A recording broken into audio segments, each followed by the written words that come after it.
Hello everyone, Monton here with the Man of Culture review of course, Persona 5 Royale, a very cultural game. You have your milfs, you have your tilfs, you have your immortals, your kohais, your senpais, right? So here we talk about who you should date, Makoto, who you should marry, Makoto, right? Who you should have in your fleeing, all the girls, freaking horror man in best ending, right? But also, of course, the gameplay, the combat, the balance side of the game, right? It's a good game, should you buy it? You have to play the first game, and so on, right? So anyways, I played the game now 34 hours, a lot of hours, right? For research purposes, I even watched the anime to tell you guys who is the best waifu, who's the best girl, right? This is a very serious review. That's always right for Man of Culture. We have a very serious review. And I mean, it's an obvious reason why, right? You have to really think about who is the character. What does it mean? What's the character design, right? Like, who has the best kind of personality, right? So again, I spent a lot of time on this game, right? As I mentioned, 130 hours. And then I watched the whole anime, you know, I really watched the anime, looked at some fan work, right, looked at some other stuff. Basically, you know, really captured everything that makes the game, you know, playable and watchable, and you get my point, right? Anyway, I want to say here immediately here that I did not actually play the first game. One of the few years, I haven't played Persona 5. I have played other Persona games, like Persona 4, and that's what I know kind of the premise, right? And I played the whole game on merciless. I always play the game on the hardest difficulty, so my experience for playing the game then on merciless is the hardest out of 5 difficulties. So first of all, I want to say this thing before I actually review the game. I think some people are wondering what's the difference, right, between Persona 5, of course, the basic game, right, and Persona 5 Royale. You have to play the first game and so on, right? So this is basically, I call it like an enhanced version. It's not a remake, right? The game isn't that old. And it's not really used like a DLC expansion. It's like a mix of an expansion and the original game. What I mean is that it's the same game, right? But a new semester, a few new characters. But I think it's different than just an expansion because this game, as for example with Katarina Fullborn, another Atlas game, they kind of incorporate the new girl, right, into the previous story. So it actually also enforces previous scenes in the what used to be Persona 5, for example, in here, right? So, for example, it's similar to Rin, right? If you played Katarina Fullborn, as I mentioned, Rin is his new, absolute best girl. Freaking marry Rin, no question, definitely Rin is the best girl in that game. So again, that Rin is of course included in the whole game, right? She's just pushed on after the Rin game into the full body. Same here then with Kasumi, the kohai-chan of Persona 5. Anyway, let's not talk about the two main things that Persona 5 is. Persona 5 Royale is 2 different games basically. You have one dating game where you go out with cute milfs, you know, hot milfs and tilfs, and also some other cute girls, right? And try to, you know, have fun with them, right? And get up your love meter and get some, right? And it's also then a typical role-playing game, right? The different weakness mechanics, you have the Pokemon thing, and so on, you capture demons and the persona they call, whatever. We're gonna first talk about, of course, the best part, the dating thing, and then we're gonna talk about this typical JRPG dungeon crawling into fight monster, level up, and so on, right? And I think it's more important to talk about dating for several reasons, and then we cover the mechanics of the role-playing. If you play dating games, you can figure out the whole thing. They have the hot mom, the hot teacher, you know, the hot, immortal, and as I mentioned then, right, you're gonna feel right at home. If you play these different dating games, different erotic games, visual novels, and so on, right, you're gonna recognize the whole game mechanics. You have this game world where you travel around in the world, and you have different kind of interaction with different characters. So, for example, if it's raining, the fortune teller girl won't be outside, so you have to figure out when they'll be and so on, right? And you have different scenes, right? Different dates, the Ferris wheel and so on, depending on where you go with them and you really love and so on. So definitely, if you play any numerous of these kind of dating games and so on, right, you're gonna recognize the thing, right? It's very, very similar to those. So Persona 5 then, that's what kind of fails, right? The Persona games, they're fighting for the dating aspect of the games. If you never play dating games, it kind of similar to like Majora's Mask or so whatever, right? Basically everyone has a time schedule, as I mentioned, it's raining, this kind of appear and so on. It's kind of similar to that, you have to figure out when people are there and so on. I think this is by far the best part, and also probably by far the most popular part, right? The whole, again, dating, the, you know, who can I have stuff today? Who can I smash today, right? Oh, I can smash this kid today. The blue thing is where you can smash them. This is by far the most interesting part of the game, even though it is basically just a dating sim game with like a high budget, a lot of different places to go on dates with, and a lot of good scenes. But I think one part is just that the characters are well written.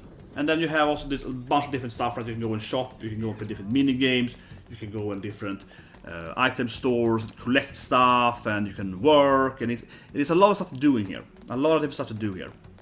But I would say one main thing here why I think it really works good. So the main reason why I think the dating game is successful. So hear me out, okay? It's not just because there are cute girls, you have a lot of, you know, it's not because of that. There's a lot of, you know, innuendos and implied sexy stuff and so on. That's not the main reason why I think it's so good, even though that is really good, and of course that's why you play the game, come on. But I think the reason why the dating thing feels really powerful is because it actually is quite, I said, intelligent done, and it's just, you have a lot of decision making. It feels quite rewarding. So one thing I'll talk about in game design is meaningful choices, right? So when you're playing this game, you have this team that's like, okay, who should date today? Ah, Makoto called me, but so did Anne. And Futaba needs a date, okay, and you know, maybe I should have Sojiro with this thing. And so every day you play this game, you're always thinking that who should I go out with now? And every character then they can date, they give you different confidence. Talk about it later. I'm gonna review every damn confidence. Don't worry.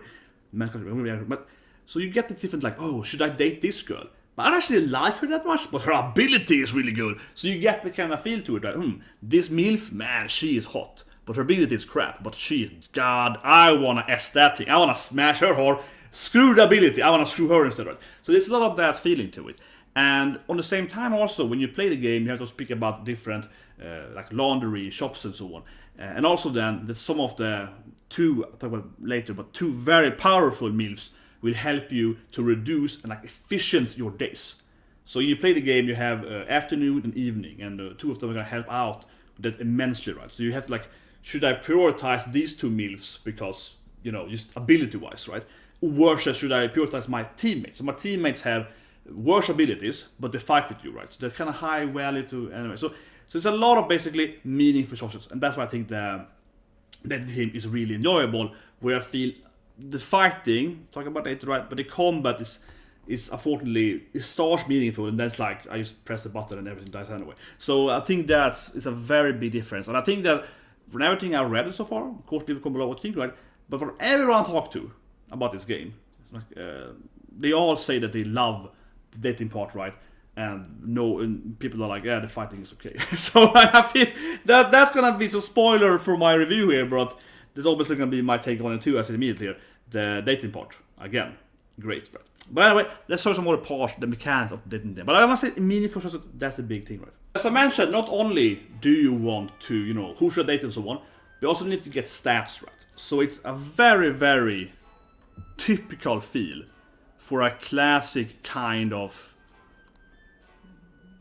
I'll say it, dating game. Oh, I need guts, I need intelligence. And some of the girls then are gonna block you and say, oh, I won't date you because you're too stupid, right? Or some girls will be, you're not charming enough, so I won't date you. So the half of the game, in the beginning of the game, is all about not also prioritizing who should I date, but also prioritizing what kind of challenge should I do. Should I go and work to get more skills? Should I get money and so on? Right? So it's all about that, right? So if you played these dating games, you're gonna recognize yourself very well in this game, because it's all about how much time do I have, and so on, right? And of course, I haven't said it yet, but in the actual fighting of the game is based on a timer. You have to go there in like a month, so you have this path has been invaded in like 20 days. So you try to like maximize and minimize your dates and items gaining, right, and levels and everything like that before the deadline, right? So that's the fun in the game. It really is the fun in the game. Then you have different stats, and you can see here now that I get guts up, so then I get, okay, no, I can go on date, I have max stats, of course, but still. So you have to get the stats up right, and depending also then, which I think makes the game really good, is that if you have separate, okay, now it's the 27th of the month, then at this shop, the 7/7 shop, you get extra charm. So I want to work that day there, but on this day, I can have a really hot Ferris wheel date with my sensei, and that date is only for this day. So you have to always, again then, prioritize. Should I get that 3 extra charm stat, or should I have this like really, you know, hot, again, Ferris wheel date, guys, Ferris wheel date, right?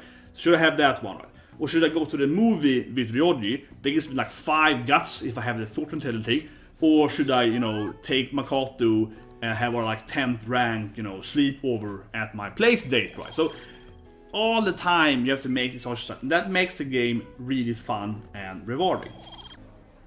So the game boils down to having a huge amount of event flags, right? We basically, you're out doing something and then suddenly a thirsty Chihaya appears and it's like, Senpai! Let's F it, yeah, she's, man, Kasumi is so damn thirsty! But anyway, so yeah, you end up with different kind of, love events, right? Different dates, different, as I mentioned, Ferris wheel, park, and so forth, right? And all the different cats can react to them.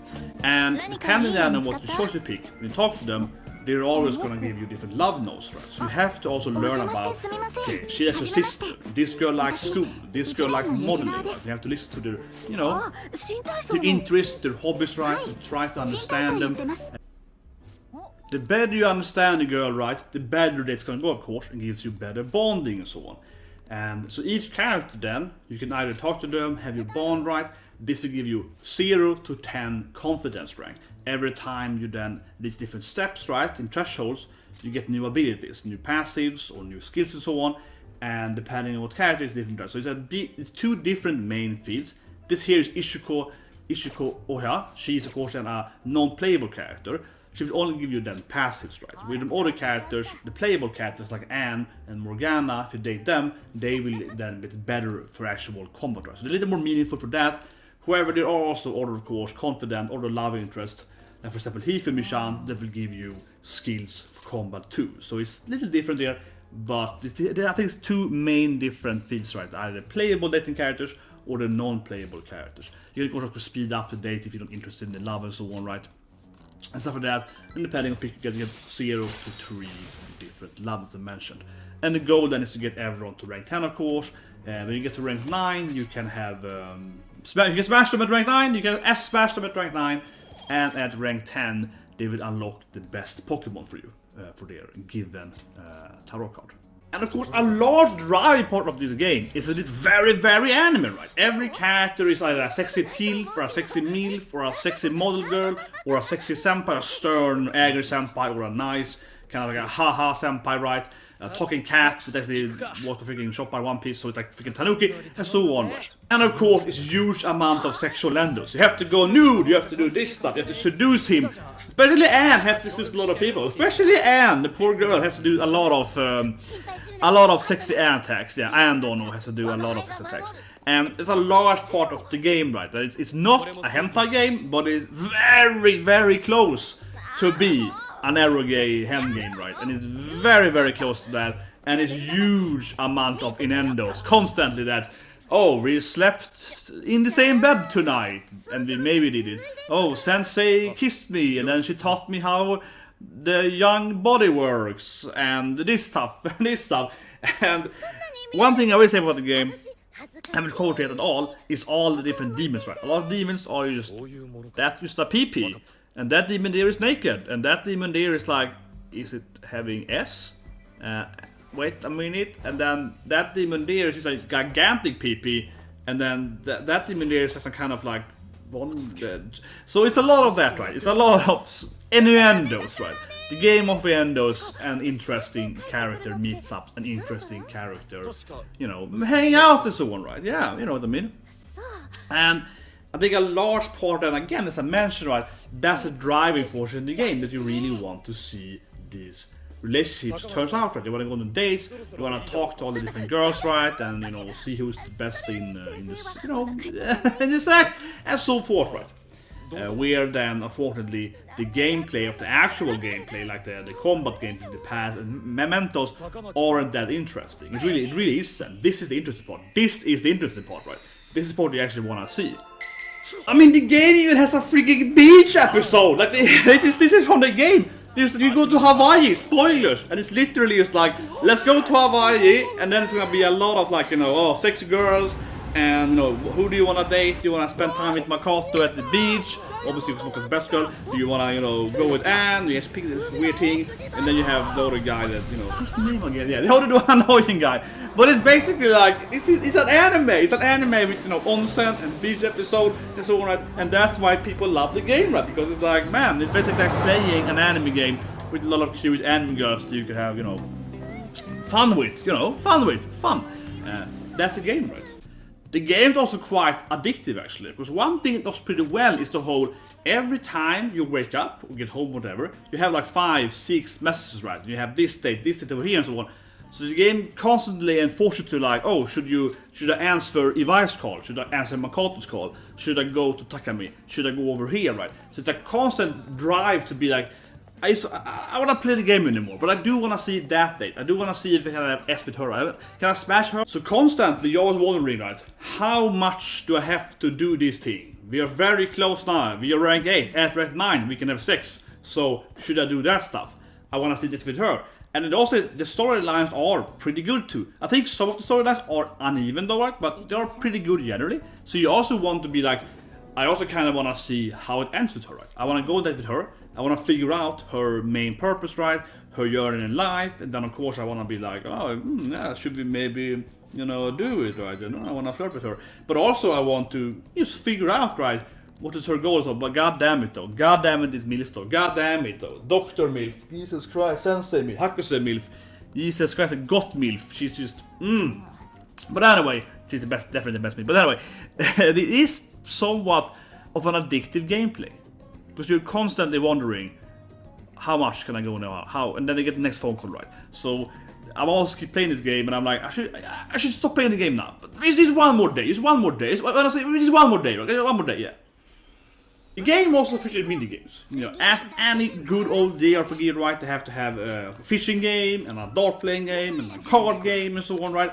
And immediately the dart game is the best thing to do because you actually get Baton Pass. We'll talk about later what that is, but you get the Baton Pass improvement. You have the pool game, which isn't a mini game, but you get with everyone and so on. So it's different options, right? I always say this thing though, I don't dislike any of the games that much, but they aren't anything special, to be honest. Yes, it has a few mini games, but they're all very, very low effort mini games in my opinion. This card game is no, FF9 or FF8 card game, right? There is no Fish Ship FF15 or Better Fire and so on. So there's no actual meta game around the game, right? So have a good mini game. It should be a game in a game and give you really good features for the rest of the game, right? And give some meta around, like have different character card decks and so on. For example, Blitzball FF10, right? You have different characters, you can put them in different worlds and so on. So the mini game here they're pretty weak, to be honest. But there are a few of them though, and it still adds into the game value, of course. And as I mentioned then, you have to do some of them to actually have to do, but it's good to do them. And different ways you can improve the character and so on. But generally though, the interaction between the character is pretty fun though. Bad stuff nowadays in the game, because it's not perfect though. I think it's a great thing, I enjoy the characters, I enjoy the character design and so on. But I think that it's very formulaic, that's one thing. I think the first thing is that the night and evening thing, day evening, is not perfectly balanced. So especially in the late of the game, where you basically have smash everyone. So almost every woman is like you're in your harem, right? You're doing them all. But in the end of the game, in the last month or 2 months, you have a lot more day characters and night characters. So you're gonna have everyone on the night is already smashed. And 10 out of 10, the mad in love with you can do that on with them. But half of the characters are still not done it on day. So you're gonna spend the days doing like the proper dates, right? And be like, I have to, seduce everyone. And nights is like, I guess I go and play dart or something. so the night in the end feels kind of pointless, and it feels like, well, it definitely a lot more day characters. That's one thing. Another thing is that when you actually date these characters, when you get to rank 10 with them, it's like, and then. So then you can basically, take them home and, and so on, right? But it doesn't do anything. So I think a fundamental problem with this game, and actually all the Persona games, is that when you finally is able to actually officially be with them, right? Then you don't do it anymore. So it's a weird thing. So for example, I compare it to like Fire Emblem, right? I'm a big Fire Emblem fan of Fire Emblem Three Houses. In that game, you get your love interest or whatever to the second highest rank, but to actually marry them and go full on smash, right? You have to actually beat the game. So then that is when you actually get that thing. In this game here, it's kind of like you get to smash it. They get rank 10, and then you kind of want to keep dating them, but there's no point doing it, because, well, you want the harem ending, right? So you want to smash everyone, of course, regardless. But it's like, what's the point of doing, like, okay, I'm gonna do Anne at the Ferris wheel, I'm gonna do Anne at the park, I'm gonna do Anne at her home, at my home, and so on. I mean, it's fun, but it's like, each time you do that, you're missing out on getting Hifumi to rank 10, or getting Tilf to rank 10, and so on. So you kind of get forced, I feel, in this game, from a gameplay aspect, to kind of like 10 everyone, Also, of course, with the males and so on. Yeah, 10 everyone, and not actually going, you know, further into it. There's no benefit of going like, you know, 10 with Anne like 10 times. It doesn't do anything for you from a gaming aspect. I think the game would be better if you actually could like keep investing into your date with someone to some extent. So it's kind of weird in that sense, because you maximize them, they're finally in love with you, you're finally doing it with them, and then it's like that's over, and then you start dating the next girl instead. So it's a really weird feeling in that sense, because you basically you do every girl once. That's basically the actual gameplay. It's a good story, but you do them all once, right? Not a problem then is the formatting. So I'm gonna go over every character now quickly here, and you know, it's a bit of spoilers then if you want to figure out who's gonna be in your harem and so on. So bear with me, right, in that sense. But anyway, so this is my favorite part, and I've played a lot of good jokes here. So the thing is that every goddamn character has either mommy or daddy issues. Okay, Morgana, daddy issues. Okay, freaking existential issues and daddy issues. Okay, so like, you know, first character, daddy issues. Okay.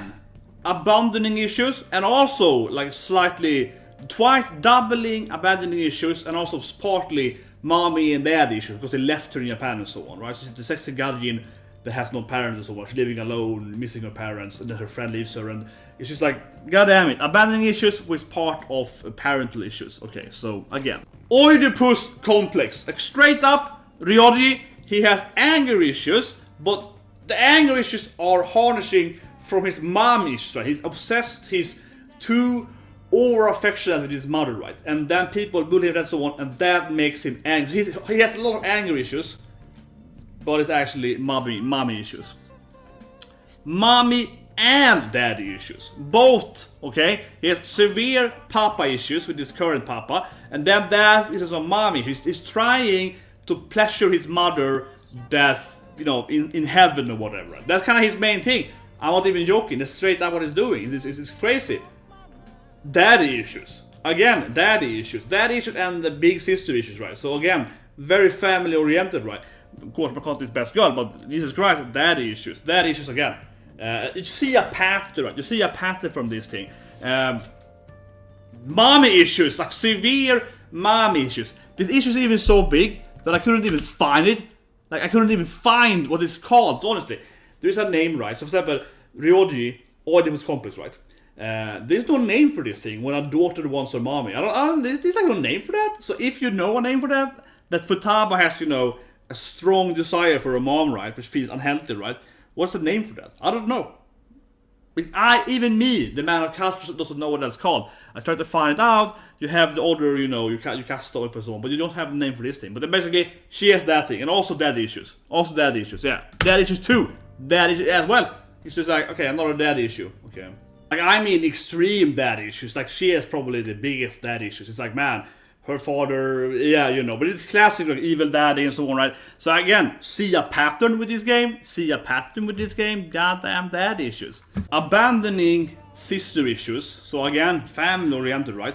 Somewhat father issues, not really, but like kind of like, yeah, let's say family issues and abandoning issues, so on, right? And you know, other mental issues. So daughter issues. So if it's not a kid, they're gonna have issues with the young people. So yeah, daughter issues. Okay, yeah. She's a religious mother figure. Okay, she's a religious mother figure.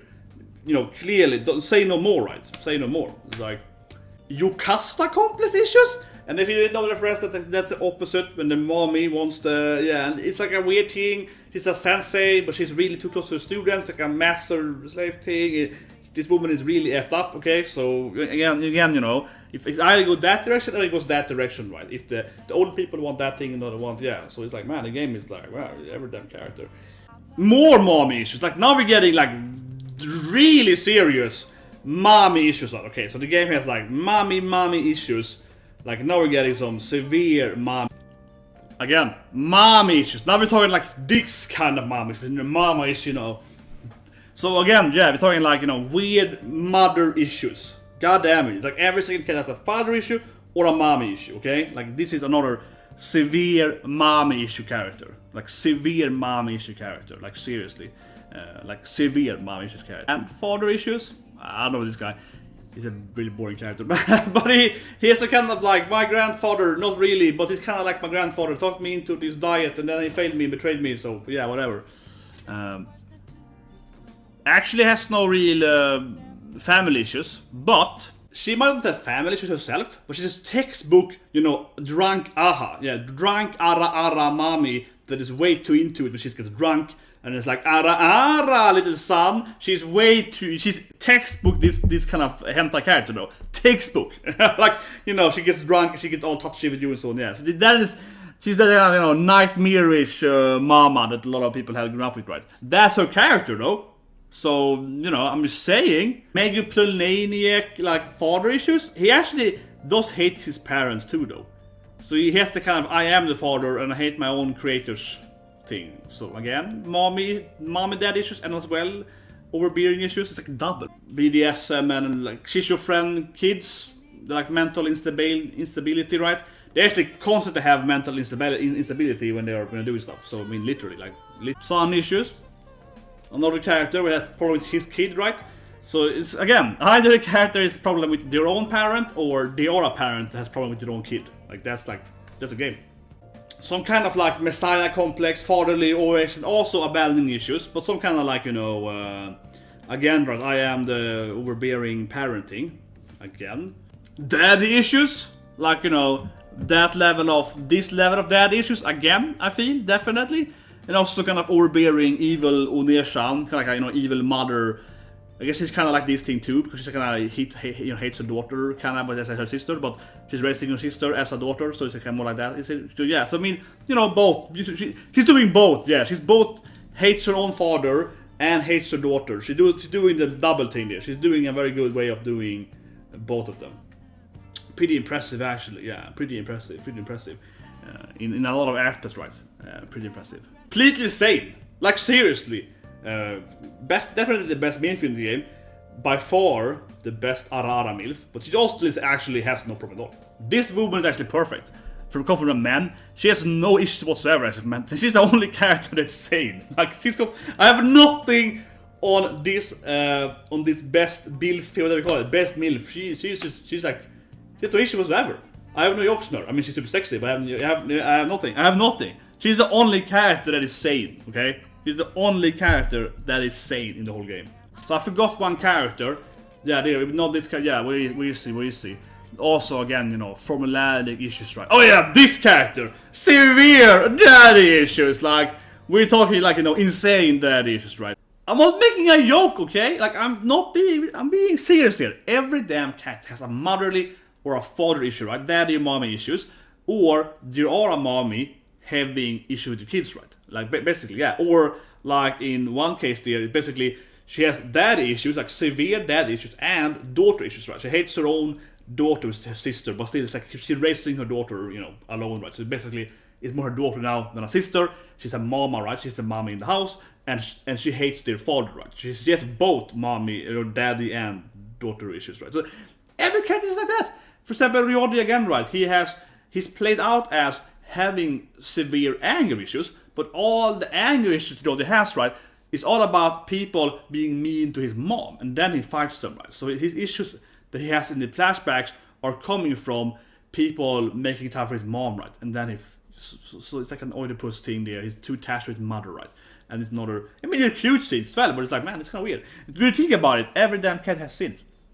And a problem with this, and you know, spoiler warning then, I suppose, even early as well, is that I felt the game, because it's such an incredibly obvious formulaic thing that every damn character has mental issues from their daddy or mommy issues. You know, for example, I figured out that when we see Akachi, as I talked about last year, I, from a very early time, guessed who his father was. Because I was like, well, you know, he also probably has some daddy issues, right? I was like, you know what? Everyone else has a daddy issue. Who his daddy gonna be, right? Who's his daddy gonna be? So, and I mean that honestly, right? You could go back and look at when I streamed the game. I was like, this guy, clearly, daddy issues as well. Or this girl, you know, daddy issues. So because of that reason too, and I really mean it's very formulaic. So you figure this out after like 1 or 2 palaces that everyone at Palace 2 ever has a daddy or mommy issue. So you basically knows that, well, the next, you know, this palace here, like Palace 4, is probably going to be connected to this thing, and then the boss is probably gonna be her mom because her mom is right. So it's kind of like that. And also, I didn't go into the whole combat in the game yet, right? But you have this thing called mementos, which is like a randomized dungeon you go into. In that dungeon you can fight mini bosses. Half of the mini bosses are characters from the other confidants, their storyline journeys, and they're also basically everyone there is like, you know, either their mama, sister, or brother, or daddy. It's like, yes, yeah, really. And it's also very formulaic, unfortunately, how almost every confidant is gonna give you a mini boss fight then at like rank 7 or 8 or so, where you have to defeat someone in the memento, and then you can have, yeah. So if you wanna have, you know, like if you want to have Hifumi, if you want to smash Hifumi, you have to also beat up her mom, and then you can smash her. That's kind of how the game is, and it's like straight up, like it's straight up. And then if you want to smash, you know, smaller characters, same thing. If you want to smash Haru, you have to beat up her dad, right? And then you can smash her. Not exactly, but it's kind of like that, yeah, more or less. So it's like the main characters, they have their mommy-ish that is in the palace. And the confident that aren't like playable characters, they have their memento, daddy, mommy issues. It's like, and I really mean that. And unfortunately, in that Reason 2, you figure that out. You figure it out pretty fast, and then you kind of expect what's gonna happen. So every time you're dating a new girl, for example, when I'm dating Hifumi, then, so spoil whatever, I'm dating Hifumi, and she's a shogi player, very cute, very attractive. Of course, I smash her. When I date her, and I really like her character, really good character. But the problem there, and I really say, the problem is that you quickly, immediately then understand that, well, her mom is kind of a bitch in this storyline. So I bet ya I have to defeat her mother, and then I can take her daughter. Yeah, it's like then I can smash her daughter when I kill the mom. Yeah, like you cannot guess that, you know, from like date 1 or 2, whatever, and then of course that's true. So every storyline, unfortunately, becomes pretty predictable, right? Because everyone has these issues, right? And I really mean they really have these issues, like every damn character has issues. And again, as I mentioned with Takashi, I managed to guess his daddy issue way ahead, way before it was revealed. Because I was like, well, it's probably this guy, because who else is gonna be his daddy? Because and the thing is that it's even more predictable because he's one of the playable characters, and then you know that it has to be a palace parent to be his parents. So you kind of like, well, if Haru's dad is that palace, then the next palace is this guy's dad, right? So you see what I mean? You basically can figure out everyone's like palace evil daddy or mommy. Say that Makoto, her mommy, you know, mommy is gonna be this palace, right? So you're gonna have one mommy or daddy per palace, right? Except one. So the one palace, okay, well, 2, arguably 2, but you know, the way you look at it, it's very Freudian, right? But still, so I think that's a big issue in the game. It really is a really big issue. And by the way, that being said, now we're gonna review who should you smash, right? We're gonna review every damn confidant. This is probably the guide for you guys who you should actually be with them.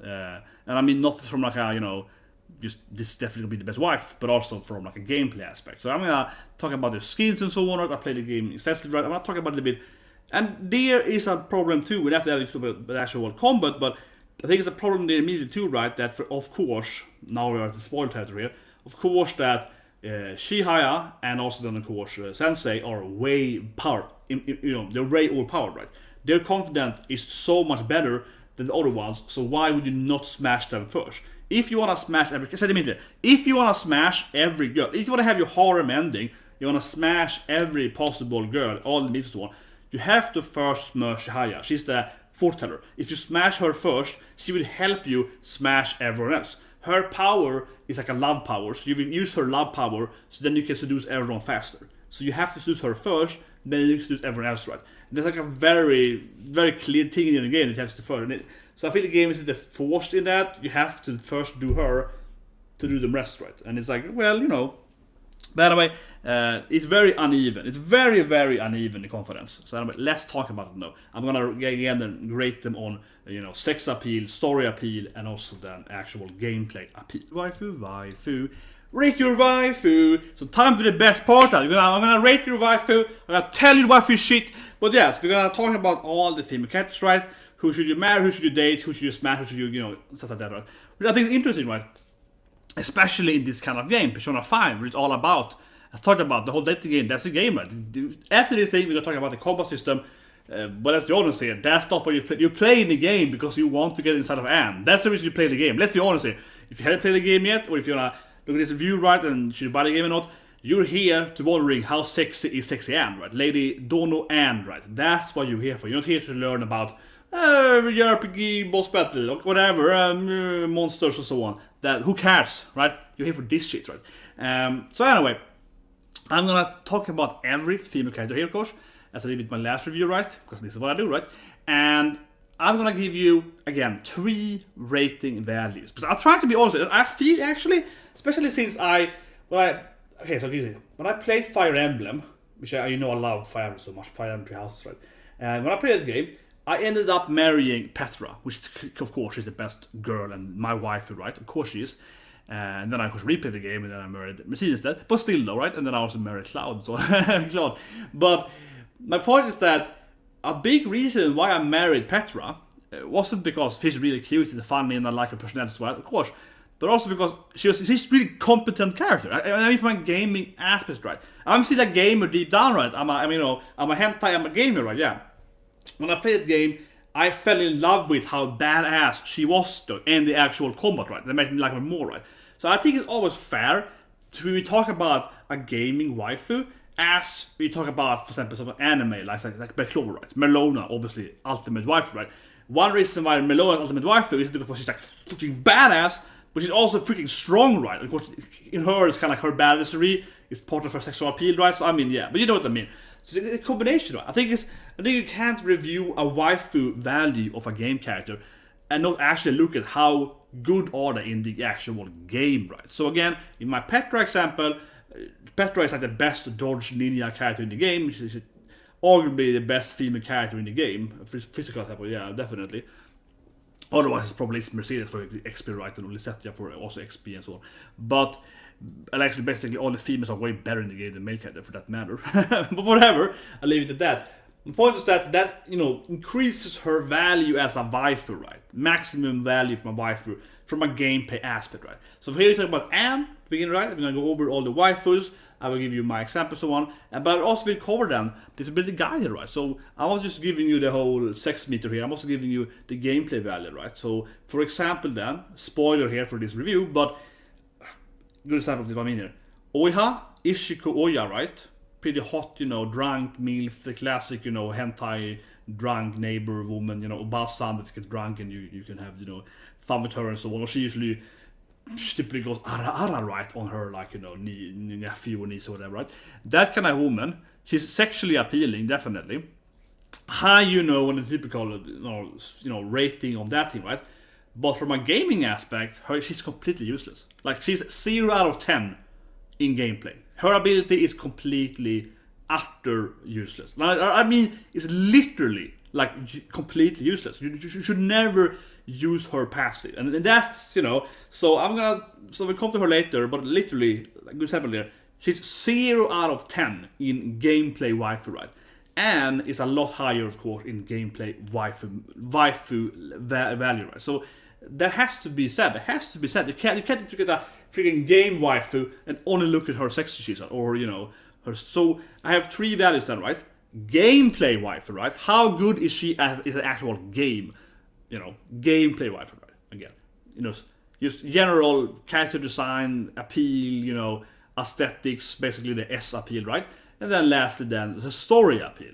How much do I like their general storyline? Because this game you have to date different characters, right? How much do you want to spend and work into this female character? And as we do this thing, I will quickly go over the boys too. Unfortunately, there is no boy or lover in the game, so you can't unfortunately actually do that in boys. I'm very disappointed in that, right? There's no otokonoko, no some trap and so on. But still though, I will go quickly over the boys. Generally it's a guide for like who should you confident up, right? Mainly. And I'll say one thing immediately here.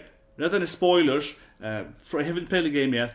When you play Royale, you have to date Maruka-senpai, Sensei. He is, I won't say why, but if you don't date him, you can't get actually the Royale ending, or not the ending, but the whole last semester in the game. You have to date him. Akachi and Kasumi, You don't have to date them, but if you miss out dating them, you miss out cutscenes. So the same thing there. The game will tell you like a date, and if you don't maximize them before this date, you will actually lose out on this cutscenes, and especially that Maruki, you miss out on like a huge part of the game. So you have to date him, like you straight up, you have to do it. So whatever. He's a pretty good character though. He gives you SP, pretty good character actually. One of the best actual Persona passives. But still, you have to date him. There's no question about it. As I won't say why, but you have to do it. So anyway, Anne then. Okay, sexy Anne. Anne Dono. I keep calling her sexy Anne. So Anne has obviously 10 out of 10 in the they use the aesthetic appeal, right? She's constantly used for her erotic, she's like, oh yeah, they constantly use her for her whole, seduce this elf for this, seduce the guard, seduce the painter guy, talk to the artist, talk to that, and it's like I see later, it's like, seduce the politician guy, seduce this guy. So it's obviously Anne, and she's a model, and her story is that she's like a modeling girl as well. And she's definitely the highest of, sex appeal in the game. By far in the game, okay? Maximum that. Her storyline, though, I think is decent. I mean, her storyline basically, so I spoiled a bit of course here for it to just give you. I won't spoil the actual thing with, but I'm giving you just the general thematic, right? So you don't have to worry about it. So I won't spoil it, but I'll give you generally what's about. She's a model, right? Hot model, right? So she basically is that perfect, like, next door girlfriend, next door girl you fall in love with. She's incredibly attractive. She's like Guardian, right? Half Japanese, like half something, maybe American, maybe Finnish. I think she met in America, but person of Finland, so it's like she's blonde, blonde hair, blue eyes. She's basically like a Scandinavian, right? Like me, right? So I assume she's like a Scandinavian, half Japanese. Something like that, everyone wants to F her, right? She's super attractive, and she has this modeling career, and you have to follow her doing modeling gigs, and of course you have this like, that's my girlfriend, I gonna smash her after her to get the appeal right. And actually, I think her story is pretty funny. She has this rival, and they fight and so on, and has pretty good confidence with her. So she's pretty funny, and one thing I like with Anne is that when you actually date Anne, and when you kiss her, and you actually make up with her and so on, she actually is quite aggressive. Anne's like, I wanna F now, yeah, she's quite aggressive. When you get the love save with her, she's like, yeah, let's do it, boy, let's fucking yeah, she's quite into it, right? Much more than some of the other girls. She's definitely the aggressor, right? More than the male character. So it's pretty fun. So definitely 10 out of 10 in, I guess, S appeal. In story appeal again though, I think it's like a 7 out of 10. I think it's funny, not so much meaningful I feel. It's pretty funny. Also about her best friend for a bit, but that thing I feel is a little too much played in the main storyline, so I'll say one thing also. Anne is the first girl you meet. She's basically the main girl of the game, kind of the main heroine, right? And she by far will have the most scenes. That's one thing is very obviously. After it's Makoto, right? So that's one thing though in the game. For she's the first girl you meet, same in the anime of course. She will have the most episode, right? She's gonna be in the most episode or whatever, right? That's one thing with Anne though. She's definitely gonna be the girl you have the most interaction with in the game generally. Anyway, gameplay aspect. Waifu gameplay value of Anne is pretty high actually. So every playable character has a little higher value I feel, because if you date them, they give you, say the male boys like Ryoji and Yosuke, if you date them, they will give you removing alignments on you or characters. They will survive 1 death per fight, which is very powerful actually. They will have one like better persona. At rank 10 they get a new ability, and then at rank 10 plus royalty they can combine that and get another ability. Again, this is for every playable character. So they have their first persona, right? They are the demon inside. And when they love with you, when you smash them at 10, then they will unlock like a next persona, which means slightly better stats, like 1 new ability, which is decent, like a passive evasion for their weakness. And then again, at the last part of the game, if you have done these 2, go home to them and smash them at their home location instead of at your house, they will unlock another like Doku Doku love power thing. They will like fuse the personas, whatever. Something like that. It gives you yet another passive or ability, more stats, and a new ability, which is very powerful, but it's almost unplayable because it costs like half your SP. So it's like some of them, like Haru's is pretty broken, and one is almost unplayable because it costs too much SP to use. So whatever, that's for every character then. They have this team, is it playable. But in case them, every playable character too, except Makoto I think, has also some other passives they will use it for. And Anne then has how I say it, she does the like Jessica Draco's 18. Basically, she's like, oh my god. So basically, Anne can do this thing where she's like, and if she does that thing, she can actually stun an enemy, which actually is the best. Like seriously, Anne is one of the best playable characters because her passive to be able to seduce one of the demons at random is a random ability, but it happens very often, and it actually stuns their attack. It's actually very powerful. So Anne is seriously one of the best playable characters in the game. That is literally the best passive of all the playable characters is Anne's Onigai. I mean seriously, that is the Onigai is the best ability. I stand set up. So her gameplay value, otherwise she's just like a basic character though and has a high magic damage. So her gameplay value, I'm gonna give it a 7 out of 10. Which leaves Anne has a pretty high waifu feel, I feel that. And now I'm a little faster now, but no, but I just want to introduce the whole system. Right? I think the important thing about that every playable waifu is a little more value to increase because they all have this like survival, blocking for you, healing you from poison or whatever, right? They all have those abilities, so they're all more worth spending time with because they just get better, and they all have, as I mentioned, hybrid persona and so on. So they all have a little more value for you to estimate, right? Yeah, a little more than that.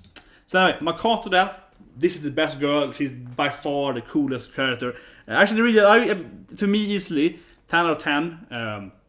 11 out of 10 S appeal. She's a very cool. So well, Anne is the same old next door girl, right? Makoto is the senpai. She's a council president. She's a stern senpai, a caring senpai that's like, I'm gonna help you with math, and then I give you a reward, and so on. And I think Makoto's really cute because she keeps doing stuff like she wants to help you out with stuff. She wants to admit it, and and she wants to teach her about love and so on. So Makoto, I think, easily has one of the best dates. If arguably, in my opinion, then the best dates in the game, the most enjoyable dates. Makoto is the cutest date and so on. So I think it's like 9 out of 10 in her date thing. Unfortunately, her story goes from a little bit really fun dates into like a little bit. She has like a friend that's gonna be like a stripper or maybe like a AV star, you know what that is. But yeah, she wants to stop that. She kind of slaps her. It's pretty enjoyable.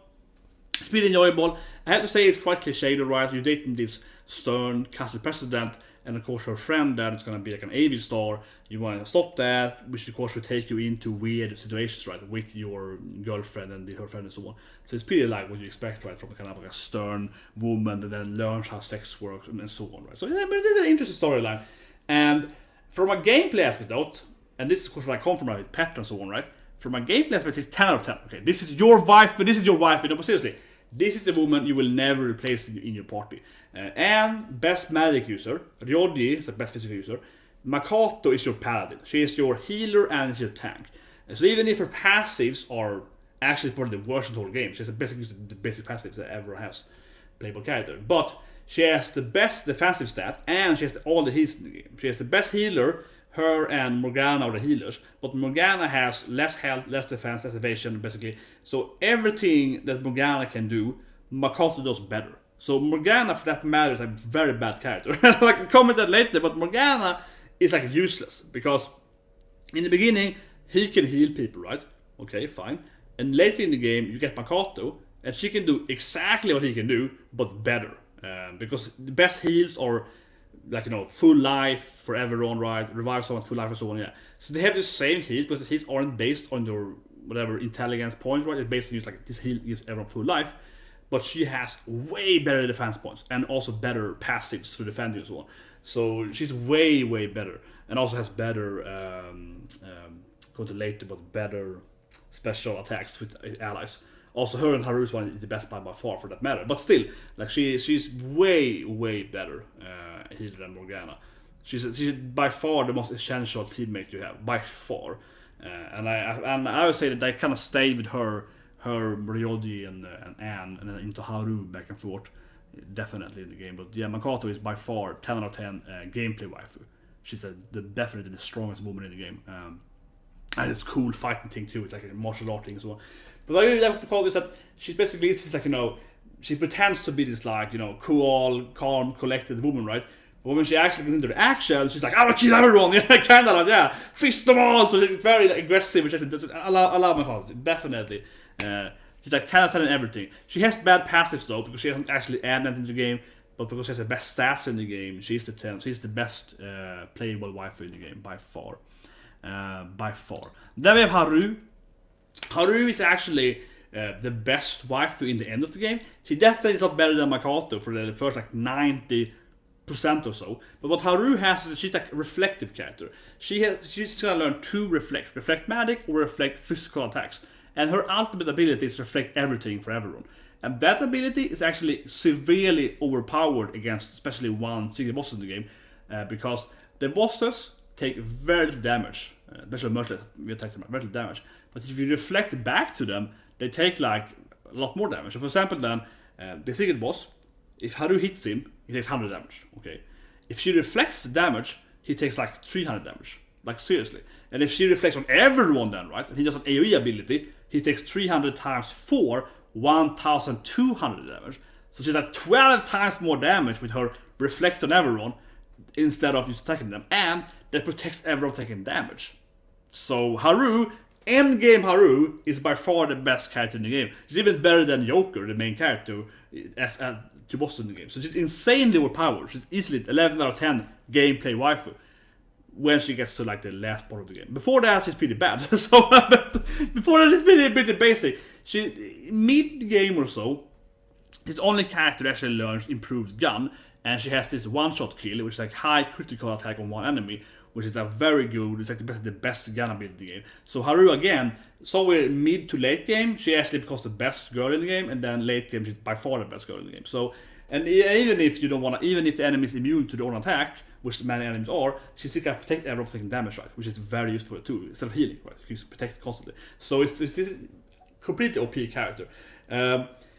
Unfortunately, her storyline I think is really boring. Her storyline is like her storyline is very set up in her palace with her evil dad issue, and after that, her story is like I want to make a tea house and this like guy, and I think her whole dating her is it's like the worst date in the game. It's like it's boring. It's contrived, it doesn't do much, and I think an issue is that you could remove you as a person from that dating, from her dates, and it would be the same storyline. It's not like you affect her. It doesn't feel like you actually are there. You just kind of hang out with her where she learns to be like a businesswoman. You kind of sit there in the corner like, you go girl, you go. It's like, yeah, so her dates I think are horrible. They're not the worst thing in my life, but I think they are the weakest in the whole game. So she's a really low gameplay value, or sorry, story gameplay value, right? On the S appeal though, she's pretty goddamn nice. She's basically she's a senpai. She's kind of the Ara senpai, right? That's grown up, the mature, kind of the Oneshan character, kind of the nice, cuddly. I want to make food for you. Her passive also makes crops for you, different veg stuff. So dating her also gives you really good healing items, basically for free. Then she can like grow them for you every few days, and she's very caretaking, very oh let me take care of you, little boy. So she has the kind of go for you if you like the kind of Oneshan character. This is good for you, right? Next then, yeah. Zero. This is your sister, goddammit! I'm not one of those freaking ero manga sensei. My sister's too cute for this shit. No, Futaba, it definitely is zero in Smashable. I still did it because I'm a man of culture. I wanted to do the harem ending, so I smashed all of them to get the harem ending right. But she really is not Smashable. Jesus Christ. Futaba is the immortal character, right? The little immortal Shan. And she is just like this hikamori, and you help her get outside, and her dating is really good, but her dating isn't dating. It's more like helping her to go and shop, helping her to, it feels very not as appealing, but it's a good storyline. It's like a 10 out of 10 storyline, but not very, but 0 out of 10 S appeal, right? So Jesus Christ, you cannot do Futaba, okay? Not okay. Not okay. Lastly, she's a half-ass playable. Futaba is actually not truly playable. She's like a supportive character, like the 5th party member, and she's actually 10 out of 10 gameplay. It's very OP. She will throw buffs at you at random, which are pretty good, and later on she has ability that will protect you from dying once per fight for all your characters, which is very, very powerful. And when 2 characters dies once per fight, she can replace them with the other characters that aren't in your party currently fighting. So she also is very, very powerful. So she's one of the she's straight up at the best half playable character, because she also something, right? Even if you're not playing her. So you definitely should date her, or not date her, but not date her, but hang out with her, help her out to become less like a Mori, and so on. But 0 out of 10 in Smash though. This girl though really wants to smash though. Jesus Christ, okay? So the Futaba is an innocent little Imoto. This one is a super dirty, Jesus Christ, Kasumi is a dirty, thirsty Kohai-chan. Kohai-chan is so insane, okay? She's the new character, right? In Real, right? The new character. And the only thing Kasumi is like, senpai, senpai, senpai, senpai. So if you want a girl that is costed like senpai, senpai, then this is a girl for you. She's absurdly 10 out of 10, I guess, in S appeal, because she constantly wants your stuff. She constantly wants to grab you and milk you. Right? She's constantly after it. She's insane, this girl. She's insane. She's constantly after your, or after the guys young. Constantly. And you have Steve, she's like, her story is she's a rhythmic, gymnastic, right? Gymnastic girl. Of course, that leads into her dancing for you. Let me show you my, gymnastic senpai. And because like a very hand dance and so on. I said, man, this girl is so thirsty. She's incredibly thirsty. I never see people talk about, Jessie in FF7 remake of thirsty. No, this is thirsty. Kasumi constantly, it's thirstiness. Yeah. Her story is definitely the biggest thing than in real, biggest new thing, right? So it's kind of hard to review than that. Dating her though, it has like two very different parts of the thing. So you could date her to rank 5 before, before unlocking the real part. So it's like one kind of dates at 1 to 5, and then very different dating 6 to 10. So it's very kind of weird in that sense. So I think her dating is pretty meh, honestly. And then they kind of drop her off in the last of real anyway. So it's kind of weird ending. It kind of just doesn't appear anymore in the story, even though she should. It's weird. It's hard to explain. In the palace, she's the main character for the palace, for the last palace, but she's not the main girl at all for you just hanging out with your friends. So it's a really weird, it's very mismatched. At least like a 4 or 3 or so, I think, of dating her actually. But she's super thirsty though. She's super thirsty. I mean, when you can smash her, she wants to smash. She wants to like, let's do it now. Finally, let's go and do it, right? I said that thing though, unfortunately, as I mentioned earlier in the game, I do think the game, unfortunately, right, is very formulaic, right? And I think that's actually poor design there. I think it would be better, right, if you could, smash Kasumi, right, at like rank 3, I don't know. But basically, at rank 9, you can then, with every character, right? There's every girl, where all the milfs are the same thing. At rank 9, you can smash. That's how everything in the game works. But this girl, though, I think the writing and so on, and even want to decide after, right? If you could smash her at like 3 or 4 or 5 something, at 5, I guess, would be the perfect for the main story thing. I think that would be a lot better, right? Because why is every girl like, you need 9 dates with me, or at least minimum 9 dates, then I smash. This girl is like, I need 1 look at you and we smash, basically from how she acts. So she should basically smash at rank 1 almost, right? But rank 5 I think would be the perfect for that storyline. So unfortunately, I feel the game mechanics is ruining the story, right? Because if she was like a typical hen, gaming, arrogant character, right, she would smash immediately, right? And that makes sense. If you play a visual novel game, right, with some, fun stuff happening, right, the different, characters are gonna probably do it differently with you. Some of them, if they date them like for, 3 months in the game, some of them, like the dirty Ubasan's gonna do it like that, right, with you. Oh man, you open doors, like, let's get in here, yeah. And this character, she's representing that super thirsty kawaii that really wants to, right? So, unfortunately, the game mechanics ruins, I feel, the actual romance with her, because the romance with her should be way more aggressive, right? Incredibly aggressive female character. Anyway, from a gameplay aspect, she actually is the best character from a physical damage. She does high damage with crit, but the thing is that when you maximize her love, so she's not a strong physical character at rank 1 to 9. Ryodin just gets a little better, but she's almost up there with crit, and Akashi is also there. But when she gets 10, and you smash her twice, so you get the true persona power with her, you really make her happy, right? With your, yeah. Then she unlocks a new persona thing that gives her a new ability that's basically like, she can attack twice, highest physical damage in the game, but it does it twice. So she literally is like twice the physical strength or damage of any other character.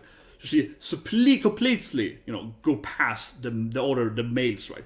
So at the end of the game, your team is gonna be should be, I say, Kasumi, Haru as I mentioned, and Makoto for healing, right? So Haru for the reflect and good gun damage, this girl then for the physical damage, right? And then Makoto for the tanking and healing if you need it so.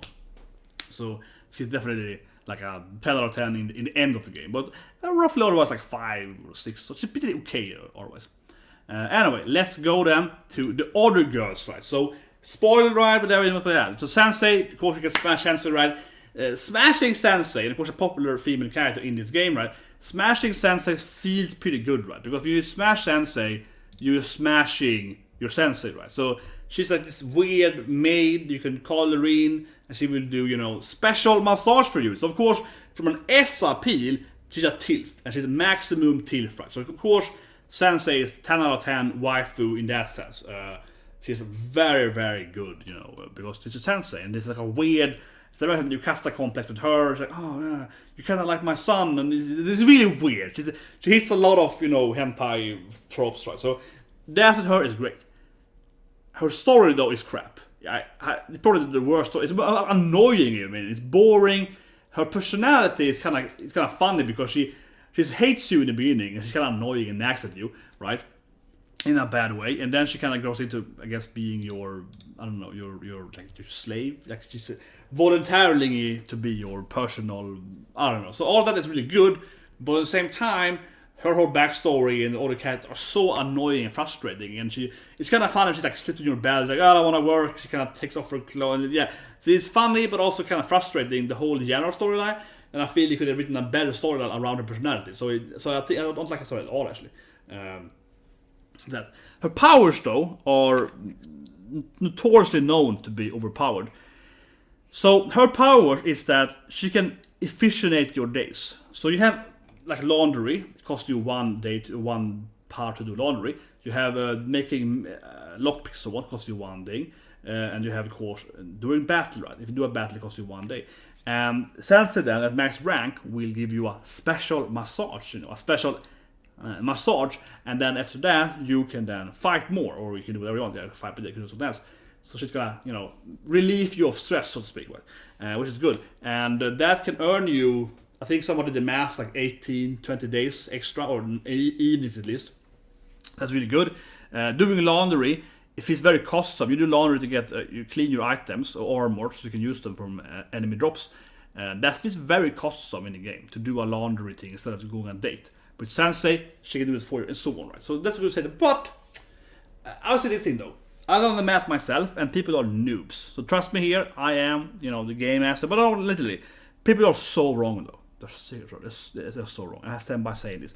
Of course, I max Sensei because I want to smash my freaking Sensei. Of course, I did anyway. So you will end up smashing her anyway because it's Sensei, right? But the thing is that her first abilities are very good and easy to get up, right? So you can do laundry and locking and so on, and also she can also do curry. Yeah, curry. But getting her to rank 10 it is not worth it. It is absolutely not worth it. If you think that, you're an idiot. No, but seriously, seriously, that ability for her is crap, okay? Because it takes way too long time to go from rank 6 of her, or 5-6, to 10. It's really slow to get to that rank, right? And when you finally get there, it's going to be late in the game, and yes, you earn an evening, not a full day, an evening, having her special. It's not useless, but if you do the math, how many times are you actually going to do a passive memento? Very few times. Because you're gonna, if you do mementos, what you should do is you do a lot of mini quests on the same time in the game. If you do the palace, you do the full palace in one sweep. So she actually only gives you like 2 or maybe 3 dates per month. And then only are evenings, not days, evenings. And then how much time do you spend to get her up to rank 10? And how late do you have to do it and so on. So it actually isn't efficient at all. It actually isn't efficient because I did the math myself, and touch me, I'm very good. I'm a math genius, right? And I mean it like factually. I'm very good at math. Very good at math. And I did the math myself, and it's like, no. If you max Sensei in the beginning, sure, then you get like 20 days or so. But that's not true, because you should only do like 4 or 5 mementos anyways. And palace should be 1 palace, full palace per run anyway, right? And you can't get her for the first palace because she has to in the storyline. That means that you only have like, I think 4 or maybe 5, not even 5, 4 or less palace days for her, and it should be about 4 or 5 or so mentals. So you only get like 10 evenings of her anyway, and so on. So it actually isn't worth it. She's better than other milfs because she actually does something properly, but her other builds are very good, but it's not that good. Anyway, let's go to the next though. This woman though, Jesus Christ, is OP.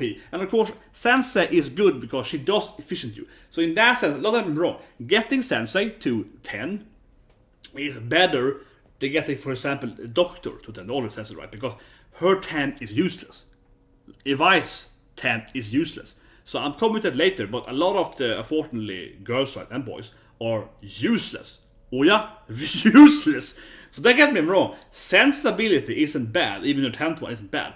But I think it's very overrated, because you actually only have a few evenings where it actually will be useful. Doing laundry is also kind of bad in that sense, because you only do fights. However, doing like lockpicking and all things combined with Sensei makes her good, right? Because it's so many, you know, yeah, it makes her good, because it's like, in total, you can earn like 20 days so with Sensei for the first ranks. But the last rank, because it's so late in the game, you won't actually earn that many ranks. I mean, literally, you won't earn many because there's so few days left right in the game. But anyway, this girl though, this is instant smash. 10 out of, this is like, Chihaya is like 20 out of 10 gameplay waifu. 10, she's absurd, she's absurdly powerful. So, you need to smash this woman. I said earlier, you need to smash her first. This is your number 1 waifu for a harem ending. If you want to have the harem ending, which of course you want to, or else you play the game, you have to end your goal for harem waifu, or else you know man of culture. If you're like me, a man of culture, you want to get the harem ending, you need to seduce this woman first. You need to. It costs 100k yen to sort of, and you need to pay it. You need to do it, because her rank 5 is completely OP in the game. Her rank 5, actually all her good skills are good, but her rank 5 is OP. What it does is that every time you date someone, right, you won't always level up with them in your love rank thing, right? You won't always get it. You don't always get your level up in your rank with your wife, best girl. But this ability she has is basically, you talk to her and she's gonna like remove that gap for the next level up.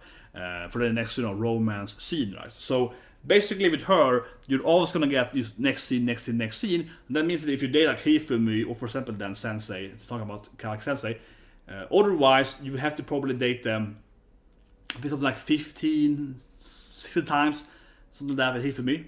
That would be down 10, right? So that's 6 days to earn there, right? Sensei, her is also like 17, 15, yeah, at least 5 days with her, right? Sojiro, he's really slow, so you're gonna earn up, you know, like 10 days with him at least, probably more, even 10 days with him. And it's like a few days here. Yosuke, very slow to date. This boy, he's very slow to date in the middle of his with Yosuke. She's gonna happy with Yosuke immensely. Futaba also pretty slow. Again, this girl, right? So if you don't have her, you're gonna spend like, I don't know, 40, 50 more days in total, something like that, which of course you don't have. So the only possible way to have the harem ending, to smash all the girls, is to first smash her as soon as you can.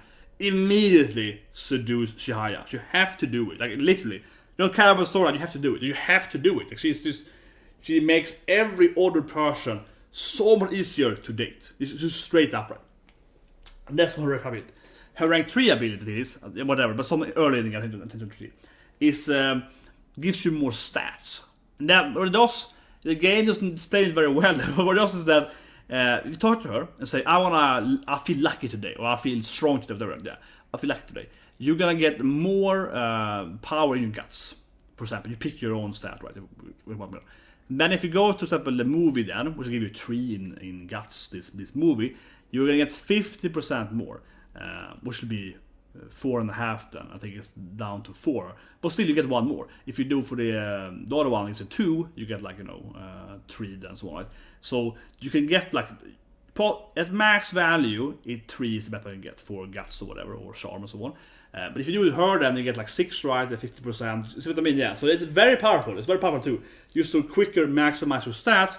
And if you do it for her example, then if you date Ohya, which gives you charm, you can talk to her then, right? And both boost your love with Ohya and charm or charm increase when you get it. Talk to Ohya, get love with her immediately. Then she will give you 3 charm because because you're got to see with her, right? Kisses you, get 3 charm, and she will then give you another 1 charm. So like it's like she's really overpowered. So she's like she's the gameplay waifu by far, the woman you should date.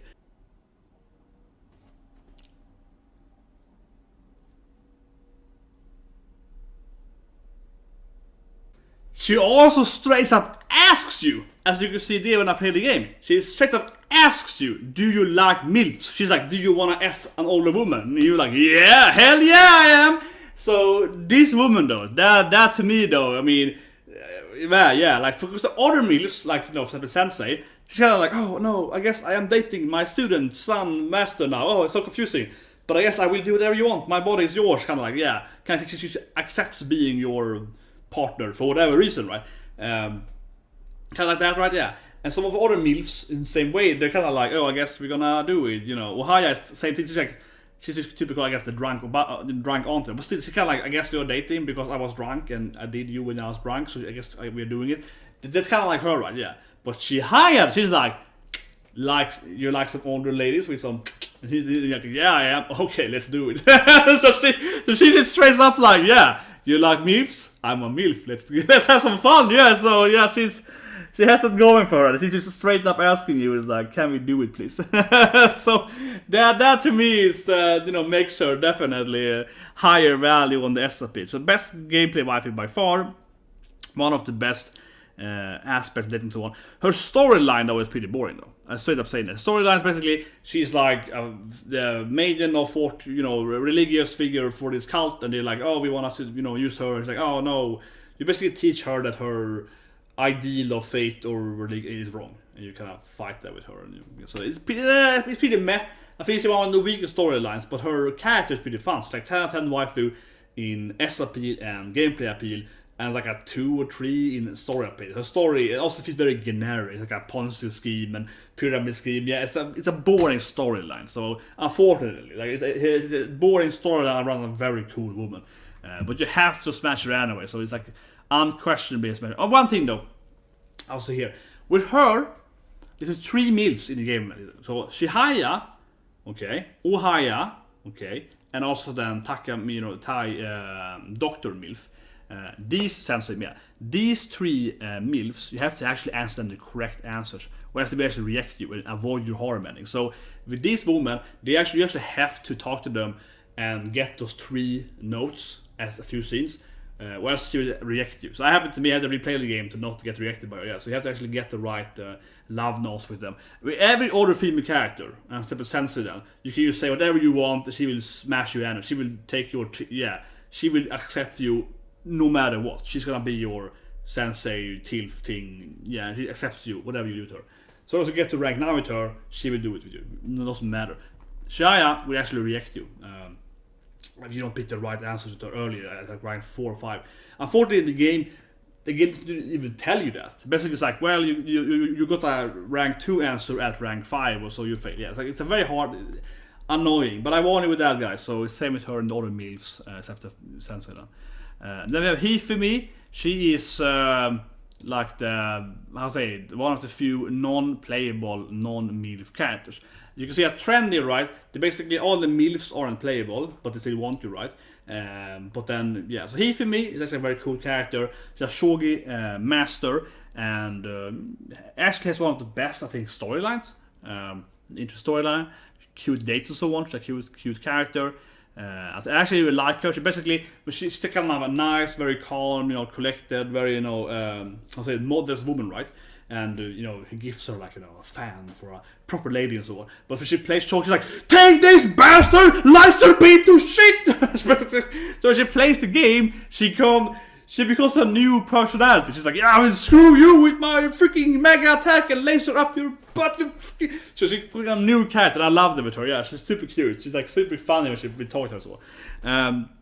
So that's great. Her ability, gameplay-wise for style, is very, very high for her first and a 10th ability. So she has the best gameplay ability in the game for her rank 1 ability, which is that you can now exchange characters. So when you play the game, you wanna maybe change character right, and in a typical game, you have to actually date her to do that, which is like a charm tree, I think, and you can date her at the church, and then you get that one. And then her rank 10 one is very powerful, because then anyone can exchange themselves. Or otherwise it has to be Joker the main character, but then they can actually jump out. I have low life, I can jump out. So her 10 is very, very powerful. Very powerful. But basically her rank 2 to 9 isn't very useful. So I think her gameplay value waifu is like 5, honestly, of 10. Because, again, the first one, really powerful. Everything in between there, pretty pointless. They're not useless, but it's like you don't really need them. Even the first one isn't that good, because the game is very common to them. But the gameplay is like, I don't really need that much. Because if you enter a boss, how often do you know, it's really hard to actually change with Joker on a boss battle. But the 10th one is amazing, because you can actually replace them with everyone. That one is very powerful. One of the best ability in the game. So it's kind of uneven character, right? And the first one is powerful against minions, not bosses, but minions to some extent. So it's it's not useless, because sometimes in mid game you have no SP or merciless a lot. Then you can replace the character, but it has to be done with Joker. So you don't do it that much anyway, because it costs the best turn. He's the best character, so it's a little bit hard. But again, at some fights the rank 1 is very powerful. And especially against Haru's palace, that is that power there. Then the rank 10 one is super OP. So, but everything in between is kind of like, oh, you can do this stuff now. Yeah, you have this better thing. Doesn't really matter so much. Don't really matter that much. They're okay. One thing though, I think with the story is the mother is kind of annoying. So, pretty good waifu. And then we have Ohya. Ohya is useless. Okay, she's the absolute -10 gameplay waifu. Her waifu level of gameplay is so bad, like it's so ridiculously bad. You can't date this woman. She's a devil, whatever. Yeah, but her powers is just so bad. So her power is that you can like infiltrate, and if you see you can lose their. So basically, when you play the game in the palaces, you get this meter, and it increases if you see you. You should never be seen. If you play the game wrong, or you're gonna finish anyway, so don't care about it. And if you enter and so on. And the game is so easy anyway, you fight stuff, so it just doesn't matter. And Futaba, for that matter, protects you from being ambushed, which is really powerful and so on. So her ability is like literally completely useless. It was never worthwhile having it once when I played the game. Never, like literally never useful at all. And all her passives are the same thing. They're just improving the same security thing. So she's completely useless in the game. And I think this actually is really badly designed, right? As I mentioned, right, Chihaya, incredibly powerful, right? And this woman here, incredibly useless, right? So you have 2 milfs, one of them is incredibly good, and the other is incredibly bad, right? So I have to say, from the gameplay aspect, that definitely for me lowers the game's total value. It's like, who do I rather want to sleep with? Ohya or Chihaya? Probably actually Ichigo Ohya here. I think she's a hotter milf, right? Like I'd rather date her, I'd rather, seduce her, right? But it's like, from a gamer aspect, she's so bad that I absolutely avoided her until I couldn't date Adam at night. So I smashed all the other girls on night, and then I took her because I guess I can well, I mean, I'm gonna get that anyway, right? I'm gonna get a horror ending, so gotta go for it. But obviously, every time I dated her, I completely didn't care about her abilities. So bad, it's just incredibly bad. Like it's completely useless. If anything, it makes the game just worse because it removes one of the gameplay mechanics that might have been hard in the game. It isn't, but it could have been. So, no, she's horrible. Like she's just horribly badly designed character from a gamer aspect, right? And otherwise, I don't feel her character just like typical, typical just dirty Obasa that getting drunk all the time and has dirty desires right for you. So I don't think her character is that good either, honestly. I mean, she's pretty cool, but she's a very basic hentai character, right? She's a very if you read hentai, you've seen this character 55,000 times before, right? Nothing with her is very special. She's just that like super drunk Obasa that's gonna do stuff to you because she's drunk, and you're gonna be like, I'm too young for this. Like, no, you're not. And she's gonna, that's her character, right? So nothing really special with her, honestly, in my opinion. Then, unfortunately, you can't date Nijima. You can't actually. This is one of the few female milfs you actually can't do it with. You can't actually do her. You're gonna max her anyway so I don't know why I put her here. I was like, you can't smash her. She's actually the only non-smashable milf. and you do get her levels up anyway. Big Sae Nijima, you get her level up, so like it doesn't actually matter. You can't waifu her, and sure, if you look at a lot of fan works, you're gonna see her and her sister and you, of course, and having fun. So you kind of honestly though, it's Doshiji, right? But I kind of get it though, because Jesus Christ, in the storyline though, when you kind of do seduce her though, literally, like you actually do basically seduce her, even if you can't smash her afterwards. And the thing is that she's always kind of like, let me help you, young boy, or me and my sisters got to care for you. So she is very into you. She's literally becomes like your confidant, and I mean confidant, and she's willing to basically do anything to the main character to help you out. She's more or less in love with you anyway. So or she's like, please marry me and my sister, kind of like. So it actually is kind of there. But the thing is that you can't date her. I think it's more like a game kind of thing, because, so obviously spoiler, but you can't date her because in the main story she's gonna interrogate you, and when she talks to you during the interrogation, she's gonna fall in love with you more and more, right? But you can't actually take her out on a date. So I felt if you actually could date her, like the other girls, ask her out to the Ferris wheel, you could probably smash her, right? But the thing is that the game doesn't have that for a game mechanic. The game just gives you her love 10 out of 10, and she basically in love with you and wants you to marry her sister, right? Basically, automatically by playing the game. And that's why you can't actually smash her, because the game doesn't allow with her. But she does love you though, more or less, right? She's really into you, and she's willing to do anything for you, right? And for her and the rest of the kids. So it's a kind of a weird thing there, but she basically is in love with you, but also not, But yeah, she's really hot though. She's definitely 10 out of 10 waifu. Super S waifu level, absolutely. I think probably from a aesthetic aspect, in my opinion, probably the hottest. No, okay, Doctor, of course. I'm kidding you. It's the Doctor, of course, that is the highest waifu level. Don't get me wrong, it's definitely the Doctor. So anyway, yeah, Doctor then. Doctor! So Doctor, she is, she's super waifu. She's like super waifu, super waifu.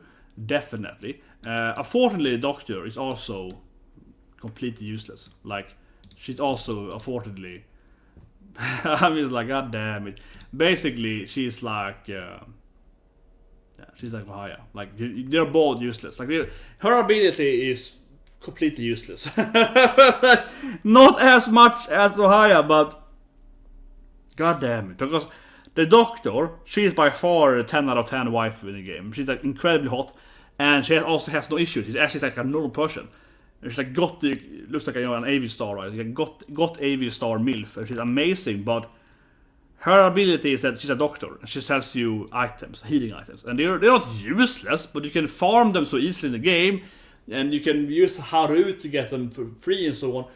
I mean, it's like, and she actually doesn't sell you SP items. The thing is that the only item you actually need in the game, more or less, are items that recover SP, which is like your mana, your magic points. Health items are pretty useless in the game. You only need to be able to revive that, so anyone can throw like a max heal for everyone. So basically, she doesn't sell you the item you actually want. She sells you the item you can like, oh, whatever, I can spend it because I have so much money. And then they're only good after you sell cost like too much money. You don't have money, she's with one item. So her ability is so bad, and the medium items she sells are crap. And you don't want to spend like, 5, her like rank 5 to rank 10 is like completely useless. So you don't want to spend like 5-6 ranks with her to be able to buy like one good revive item, and because it's so late in the game, so you have so many anyway, you can farm them and so on. You just have them. So yeah, she's completely useless. She's 0 out of 10. 0 out of 10 from a gameplay aspect. A gameplay waifu level, 0 out of 10. S level, SAP level, 11 out of 10. 11 out of 10, 12 out of 10.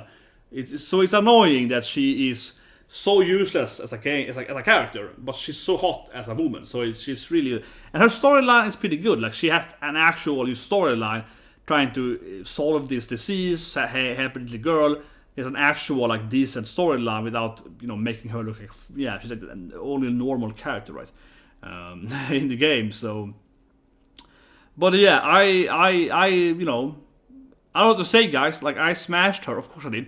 But she was actually the second to last woman I smashed, of course, after, before Ohya. But after every other female. I did every other female before her, except obviously this woman here is even worse, right?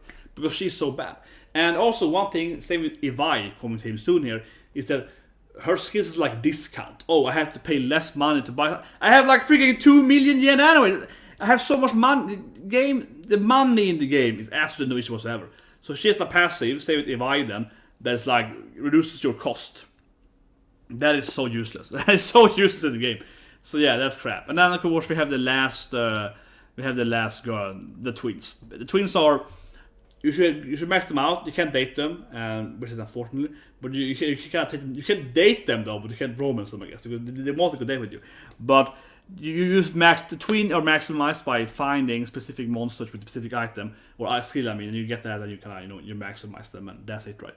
And it's kind of like whatever. It's kind of like whatever. You can't do it with them.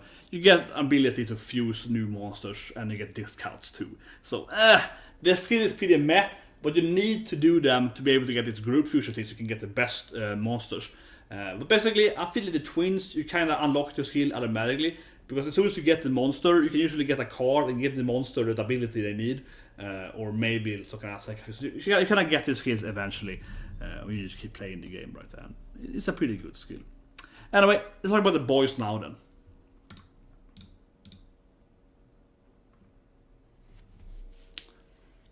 So the boy character, I'm gonna leave Nijima, this awesome cosplayer, and leave it to her to talk about the bot quickly then. So the boys are similar thing, right? I will only review them on the gameplay. No, but okay, yeah, fine. Yosuke's storyline, pretty funny. Except the art is pretty funny. Ryodi's storyline, pretty boring actually. I like Ryodi's character, his bromance, but Ryodi's bromance comes more from just general storyline. His whole track team thing and his mama and so on, that's pretty boring actually. So unfortunately, his own dating him isn't that fun actually. Akashi's date are pretty annoying because it's kind of like, oh, this guy and so on. It's pretty fun when you rival him at the dart though, but whatever. And so on. Sun, yeah, so whatever. I'm just gonna give you my gameplay. So Ryodi, very strong physical character. Date him. In beginning of the game, you cannot date him anyway, so you will very likely maximize Ryodi by having no other one to hang out with, him and Anne, so you're gonna have him and Anne at maximum rank regardless. He's a very good physical character, does high damage, lightning guy. Pretty good guy, he's good up. He has a very good AoE, physical damage and so on, so you can just level up, right? Yosuke has a counter ability, partial counter ability, some decent physical damage and ice magic. But basically, Haru, that's what he does, was way better. So he's like a bad Haru. So don't care about Yosuke. He's not a very good character in the game. Haru is like does what he does, but better, a lot better. So you don't want him in your team. Akashi has very good skills, especially the whole almighty, like no caring about alignment ability. That's a pretty good ability he has. And generally, he has the dark magic as well. Yeah, dark light magic. He's a pretty good character, not super good, but you have to basically. You should date him for the storyline anyway, and then you get his last levels automatically. He's probably gonna be rank 10 with you automatically. But he's a pretty good character though. It's worth getting him up there.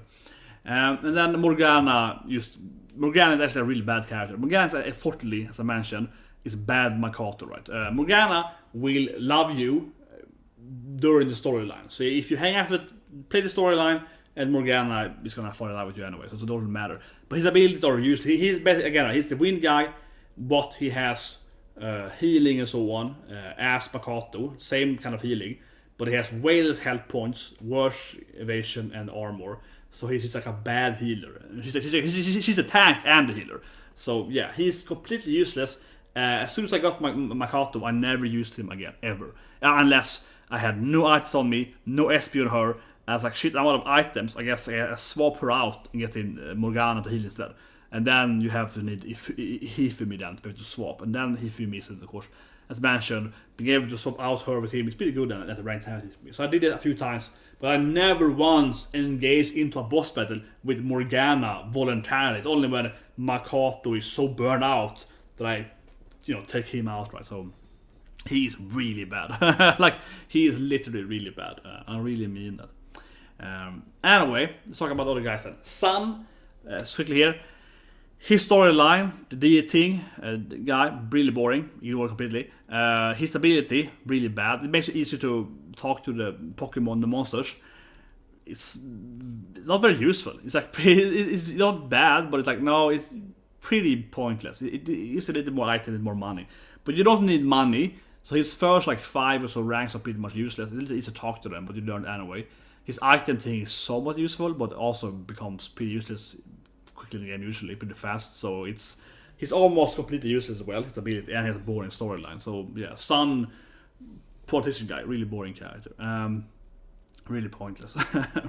Seduro, it's interesting to date him, get the father issue thing and so on, right? So it's a good storyline, 10 of 10 storyline.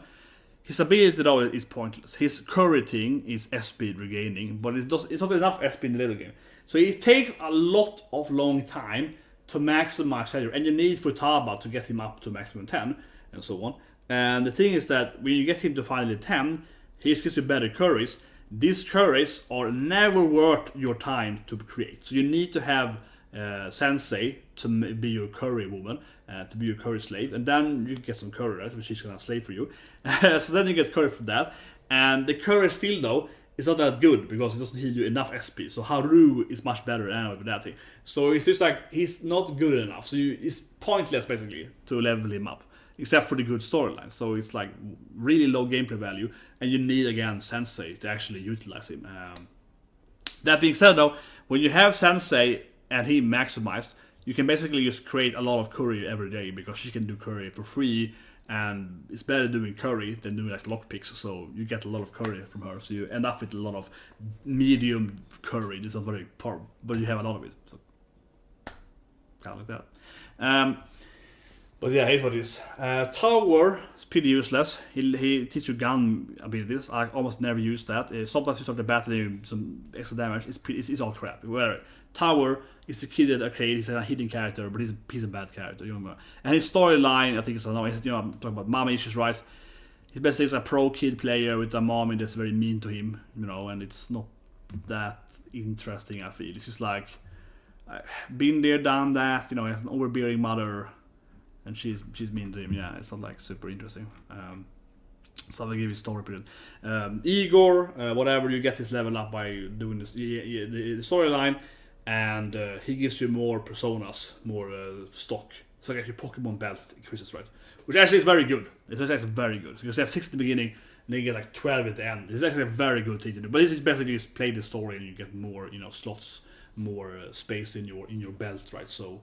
Yeah, more pocket size, and that's actually a good passive, but it's just straight up, you know what happened. Iwai, he has the whole gun store. His most ability is pretty bad because it's like discount twice. It's like discount once, and one ability you can know. One thing is you can buy stuff cheaper, and one thing is you can know customize cheaper. These are both useless because you have so much money anyway. So that's not bad. So what you need to him is you need to get him to like a medium rank, so you get all his weapons and all his cosplay. So you get the different skills, right? So you get the different gun and the different weapons, the different swords and so on. But getting the discounts and the free custom is just pointless. I never had money issues at all in the game, so that thing is useless whatsoever. But so getting him to like rank 10 then pointless, right? Getting into like rank 5, something around, I think it's like rank 5, is good. But it's not very important either, because you don't need to buy armor. You find better armor. You always find a few weapons per dungeon, especially for the new character for them, which is better than what he sells. So the only thing he does, which is good, is that he will give you better guns. So you can't find guns in the game, so you need him for guns, and then he can give you like burning and freezing on your gun, which is okay, but bad against bosses because you never hit them anyway. So it's like he makes your gun better against normal enemies basically. And yes, having better guns in general gives you slightly more damage to the bosses. So that's what he does basically. But his first ranks does that. But it's pretty decent though. But that's where you need more family. His storyline is pretty okay. He has a pretty good storyline. And then you have what is his name again? I'm sorry. So later you also have the poor guy, Mishima, the I joked about earlier. Mishima, he's super annoying. He's kind of funny though. He really wants to be the main character. He really wants to have his own harem. He wants to, smash Sensei. He's the guy that actually gets to try to, seduce Sensei and so on. So he has, but Mishima, I don't know. I just feel sorry for him, right? He's always a bully guy.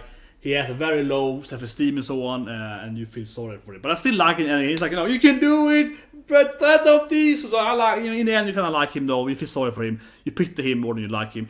His ability is pretty bad. It's actually good on merciless to some degree. Basically, you get more XP, so you level up faster. On merciless, you get 40% less XP. So his ability on actually is pretty good, because I compared myself all the time to the average level of other players per day, and I was always a little ahead of that because I grind a lot, when I play the passive mental. If I didn't have him, I would obviously be way lower level. So if you play on merciless, his ability is pretty decent actually. You get the XP right, but otherwise, if you play on normal, he's completely useless because you don't need XP, right? Okay, you don't. It is to farm, so you don't need XP in playing normal. So he's useless if you play on non-hard or merciless without the XP threshold. Then he's useless. So he's a pretty low-level waifu, and he's also kind of annoying. But it's kind of funny though. He really is the man. He really wants to smash all the time. So I think that he's funny in that he's kind of like you and me in the real world. He's like, no, you give him the number of Ohya, the dirty Obasa. He's like, oh, she's like super drunk and horny. Oh yeah, I get horny like, oh yeah. So he's kind of funny. You basically set him up to get laid with the drunk lady and so on. He's like, oh yeah, bro, you're my best friend. I'm gonna smash that woman. So it's kind of funny because you kind of help him out to try him. You kind of help him to try to get laid and so on. You can at Hawaii, you can go with him and Ryodi and try to seduce these like American chicks and so on. His face, of course, but so it's kind of sad, funny. You see him trying to like get laid all the time, and it's just so sad. So, oh, poor Mishima. But I think his powers though, and it's again, I haven't played a normal, but I read and it makes sense. He's probably completely useless if you play it on normal, because even on merciless, I almost felt like his powers started getting useless in the end of the game. I was like, man, I have really high level now. It really easy to farm XP, especially because they have the Ryodi can one-shot people immediately at the mementos. You can just drive around the mementos, kill them immediately, and you get XP forever for the next sense. If you spend the time, right, you also get XP bonus in the mementos. So it's like you really do not need the Mishima XP. Even at merciless, it starts getting bad in the end of the game. The last pass or so, it starts getting pointless. But sure, it gives obviously at merciless.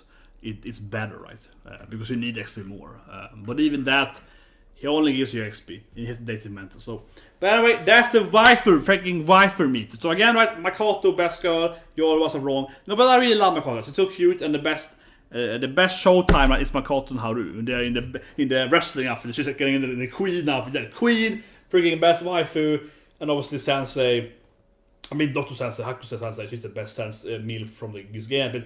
Otherwise, of course, you have to date Chihaya. But in the end of the game, you have to date Chihaya, right? And I feel the game, I thought it's a bit that, right? You have to, I was talking about corporate, you have to date some of the waifus. Some of the waifus you have to prioritize over the other waifus because they give you... Sensei, again, I definitely think her thing is overrated, her special massage thing.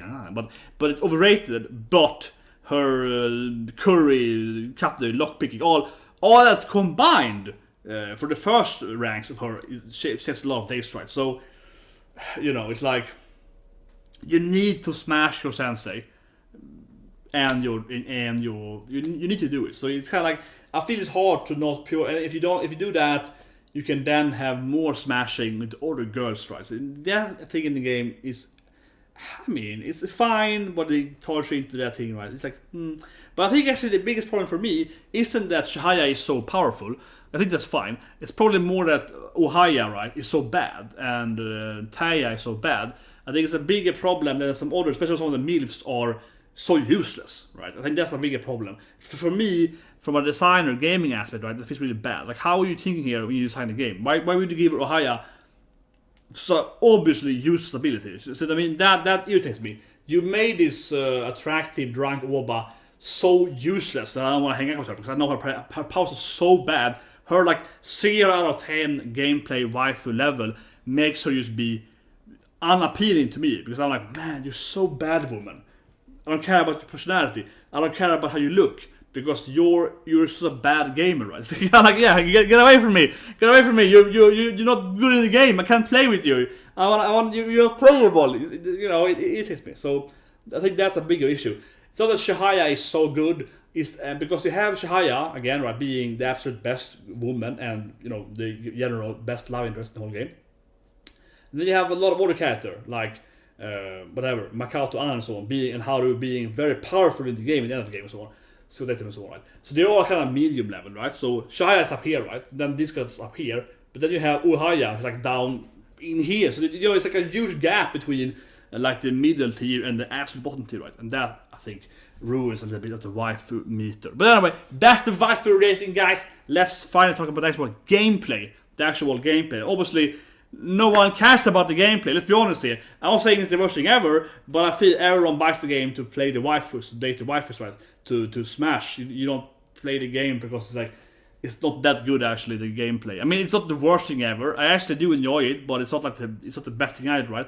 There's a lot of better battles out there. So I had fun, right? We talk about the waifus and the milfs and everything else right in between. So let's talk about the actual JRPG role-play mechanic, right? Fight the bosses, fight the enemies, get your Pokemons, and so on.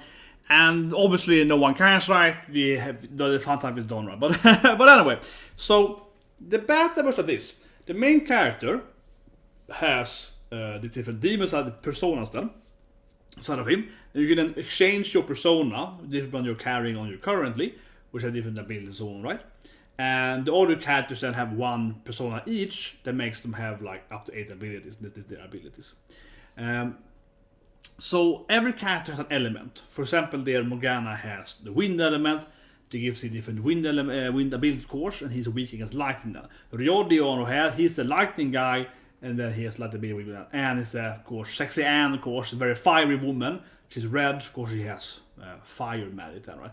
And then the other characters later on in the game has, for example, ice with Yosuke, and Haru has psychic, and so on. Makoto has nukes and that.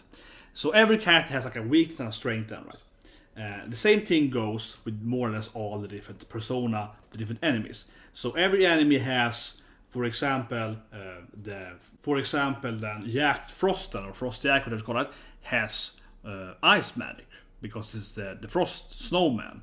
He has ice magic. He's gonna either be storing his ice, or repel ice, or absorb ice, or whatever, and then he gets fire. So you have different kind of status when it comes to elements. So basically, you can either have a neutral with an element, or you can make the boss here that you actually absorb that element, or you can repel it back to the attacker.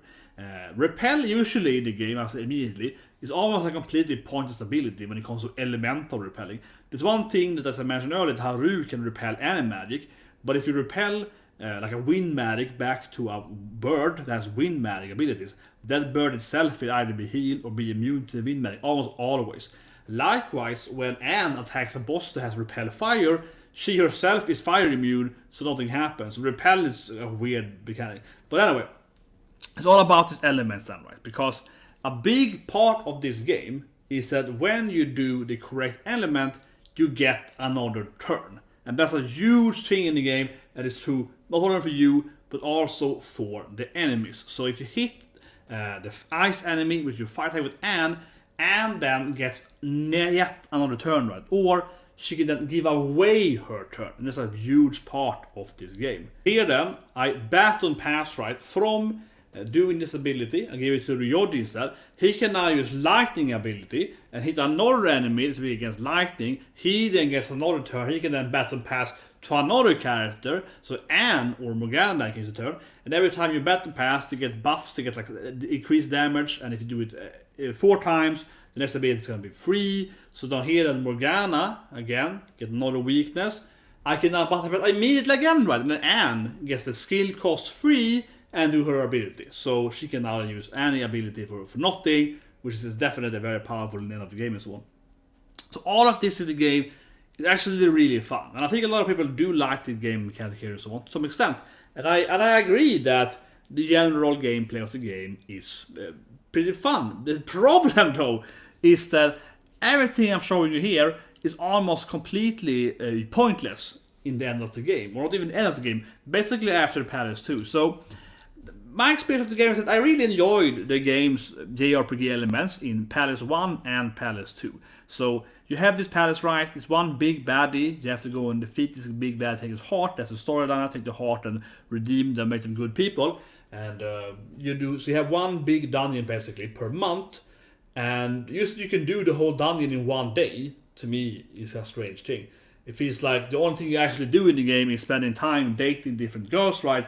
And then you go and do that one dungeon once a month. It's kind of how the game is distributed. And the thing why that's strange is because the dungeons are just fairly easy. So I really enjoyed the first palace. The first palace was really fun. The first palace, Joker, the main character, or whatever you call him, I used to call him my name then, right? But you don't actually have that many different abilities with him. You have a few abilities. The other character has to be used to combine and so on. So then this whole battle pass thing and was really fun. And if I failed, I died, right? I died. However, the problem with this thing is that later in the game, Joker's gonna have bigger and bigger persona demons like Lucifer and so on, and Satan and stuff like that. And then you can just kill everything. You get like, not only do you get like, he's like almighty damage, he ignores everything, but you also get that Joker has like a severe any element, ice, wind, fire, whatever, right? So already from that standpoint, the other cat doesn't really matter because Joker can always just chain combo everyone himself if you want to, and it's easy doing that. He does higher damage to the character, so why would you even give them anyway?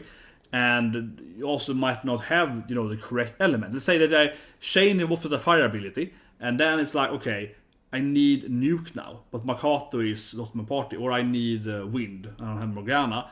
Then I'm gonna keep playing as Joker, right? And use Joker's wind magic, and so forth. And so it really, the whole battle pass thing, it is really fun, but it's basically almost never utilized after the second palace in the game. And this here is second boss then.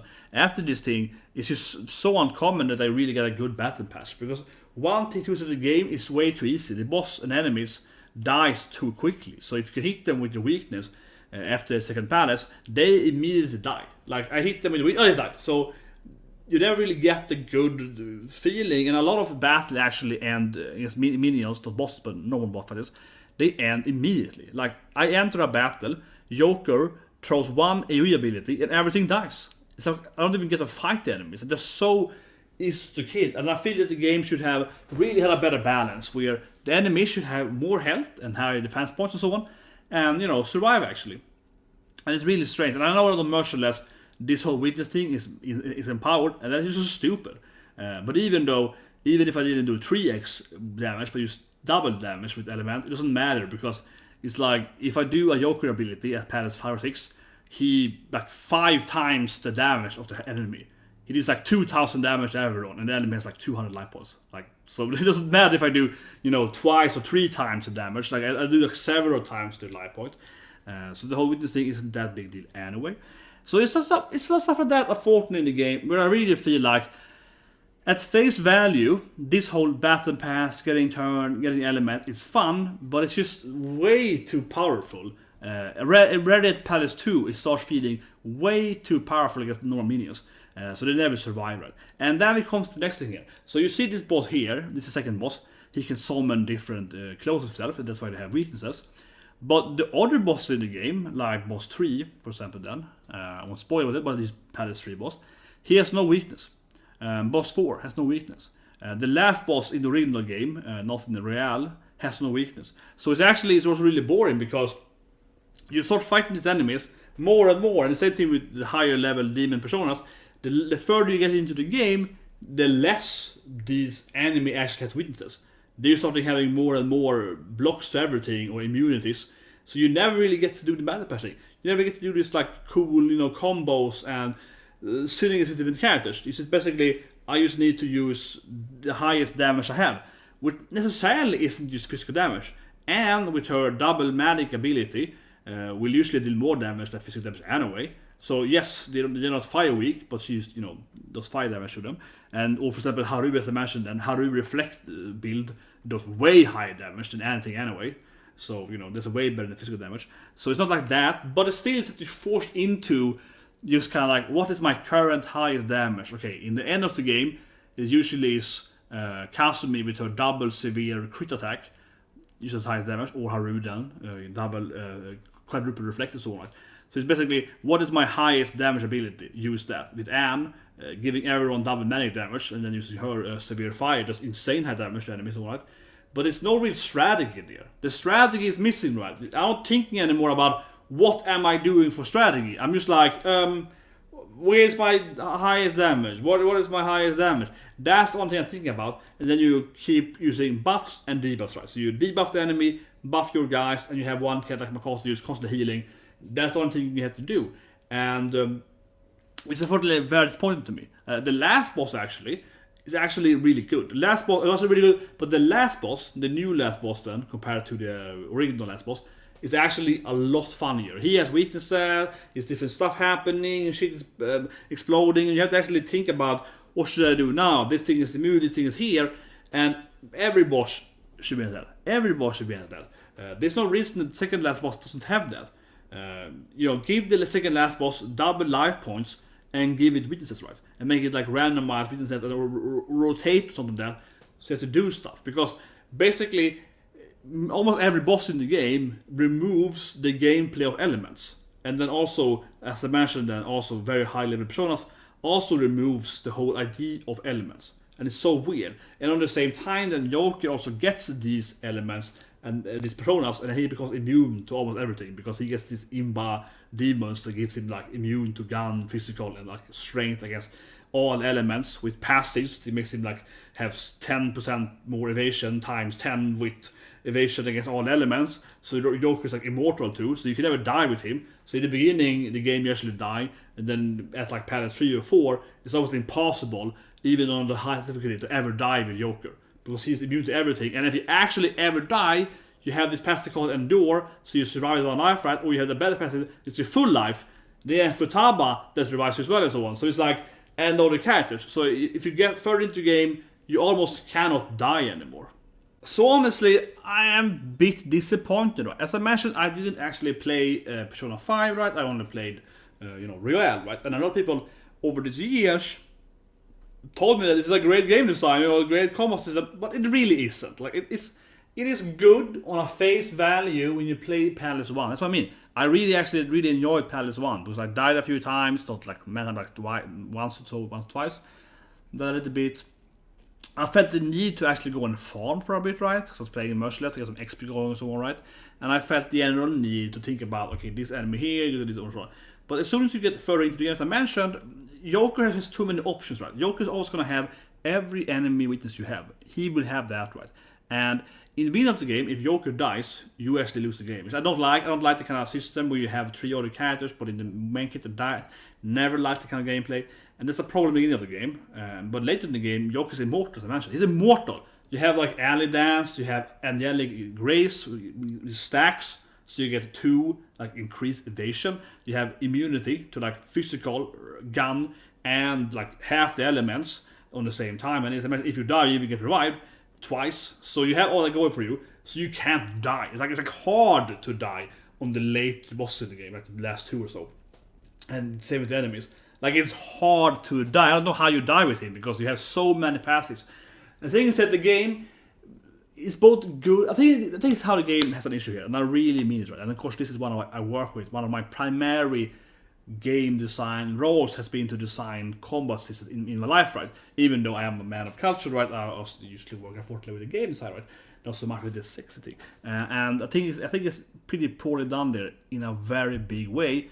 And let me, I really face it around here, but and that is just basic number balance growth design. So what I mean is that in the beginning of the game feels great. I think Palace 1 feels great. Palace 2, unfortunately, I do see how the game cracks, but it's still enjoyable. Palace 3 is like, okay, it's somewhat enjoyable, the Palace things, but it's starting to get too easy, and then afterwards it's just way too easy. It's incredibly way too easy. You feel way too overpowered and so on. And the problem, I think, so this is like a mathematical thing, right? From the problem actually comes from that you as a character, you grow way too much, and the enemies doesn't grow with you. That's the problem. So give me an example here. So the enemy, so in the game, right, you have different like fire, wind, ice man. They call like Agiryu, whatever, Agilu, or something like that. Yeah, doesn't really matter. And you have those abilities. And so you have like fire 1, okay, it's just like basic fire damage, like 10 damage, okay. And then after you level up Anne to like 10 or whatever, she gets fire 2, right, like medium fire damage, just like 20 fire damage, okay. And then you level Anne to level 30. And she gets like, high fire AoE damage, it's like 50 to every round. And at the end of the game, it's like 75 or something. And gets, like severe fire damage. It's like 500 fire damage to every round. You get my point, right? So you can level it up, right? The enemies are exactly the same, right? So they have like this fire element, and they get better fire element. And you get higher stats, right? The enemy gets higher stats. So that's kind of a linear growth, right? Both you and the enemies kind of like grow linearity there. And that's fine. And the beginning of the game is perfectly balanced then. Or perfectly, but it's decently balanced, and it works. But as soon as you start dating, when you start smashing these girls, right, and you seduce these ladies, and you get some action going for you, right, you learn all these different other passives. And from a gaming aspect, and from combining dating sim into gameplay aspect, right, that makes sense, because I don't want the dating to be separate. Of course, I want to go, seduce this milf and get her milf power into me when I fight. That's fun, right? I want it happening. So I don't want them to not be, combined. Because if it be separate, that'd be one thing, right? That would be really boring. That wouldn't really be persona. The whole idea is to, if I date you, you get powerful. As I see in all the games, for example, again, in Fire Emblem, you date, you go on date with like Bernadette, and she gets stronger, right? Because she gets more love with you. And if you make Bernadette date, Fair, they get power up and they get married. So they get stronger because she loves him, and they get stronger together, right? And so on, right? And they have different passive and so on. So you have the thing going for you, right? So of course you want that in the game, that your romance and your date and your cutscenes and different kind of like, not just dates, but like, if we go to the Ferris wheel, you and me, you will see this bird and realize this ability. If you do this thing, this showtime will be unlocked with like Kasumi as the showtime, right? And to unlock that one, you need to date her, so right? Yeah, so you need to unlock that, and the Akachi showtime is unlocked by doing stuff with him and so on. So you need to unlock those things by events, right? Not just like romantically, but generally, right? And that is great. That makes sense. The problem is that all these other characters in the game, right? Like for example, Futaba, it's like not a really player character, but still kind of. Her pass is so powerful to protect you during the game that by playing the game, again, right, you have the balance and you have the dating. So by doing all the dating, right, each time you enter a palace, you're going to have like 20, 30 more dates between each palace, or even more than that. But you have like 30 dates than more now since last palace. So your stats have increased, right, because you're higher level. So I'm level 40 now, so I have like 40 strength, 40 agility. Yeah.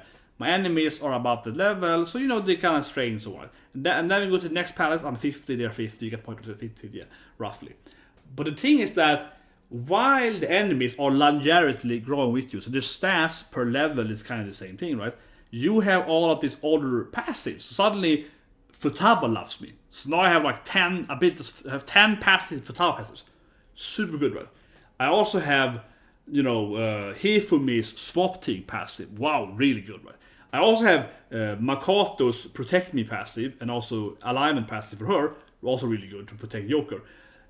I hope you get some points right. So by doing the enemies only grows in stats, right? You grow in stats, and stat equals ability, right? You grow in stat, but you also grow in love. And all this love gives you so many passives. At the end of the game, you have like 50 passives. You have like so many passives that after like Palace 2 or 3, you start feeling that I am a god, right? So at the beginning of the game, Joker dies, and it's annoying. He dies and you fail immediately. Already at Palace 3, Joker can barely die, and then at Palace 6 or 7 or whatever, right? Joker cannot die. Like you have to play something. You can't die. It's like hard to die with Joker. Again, he has like every passive in the game from use all the girls and so on, right, around him. And you have these like persona passives that you might wouldn't have evasive passive and so on. So and like survive passives. You have like 3 survive passives, like 3 resurrect passives. So you can't die with him anymore.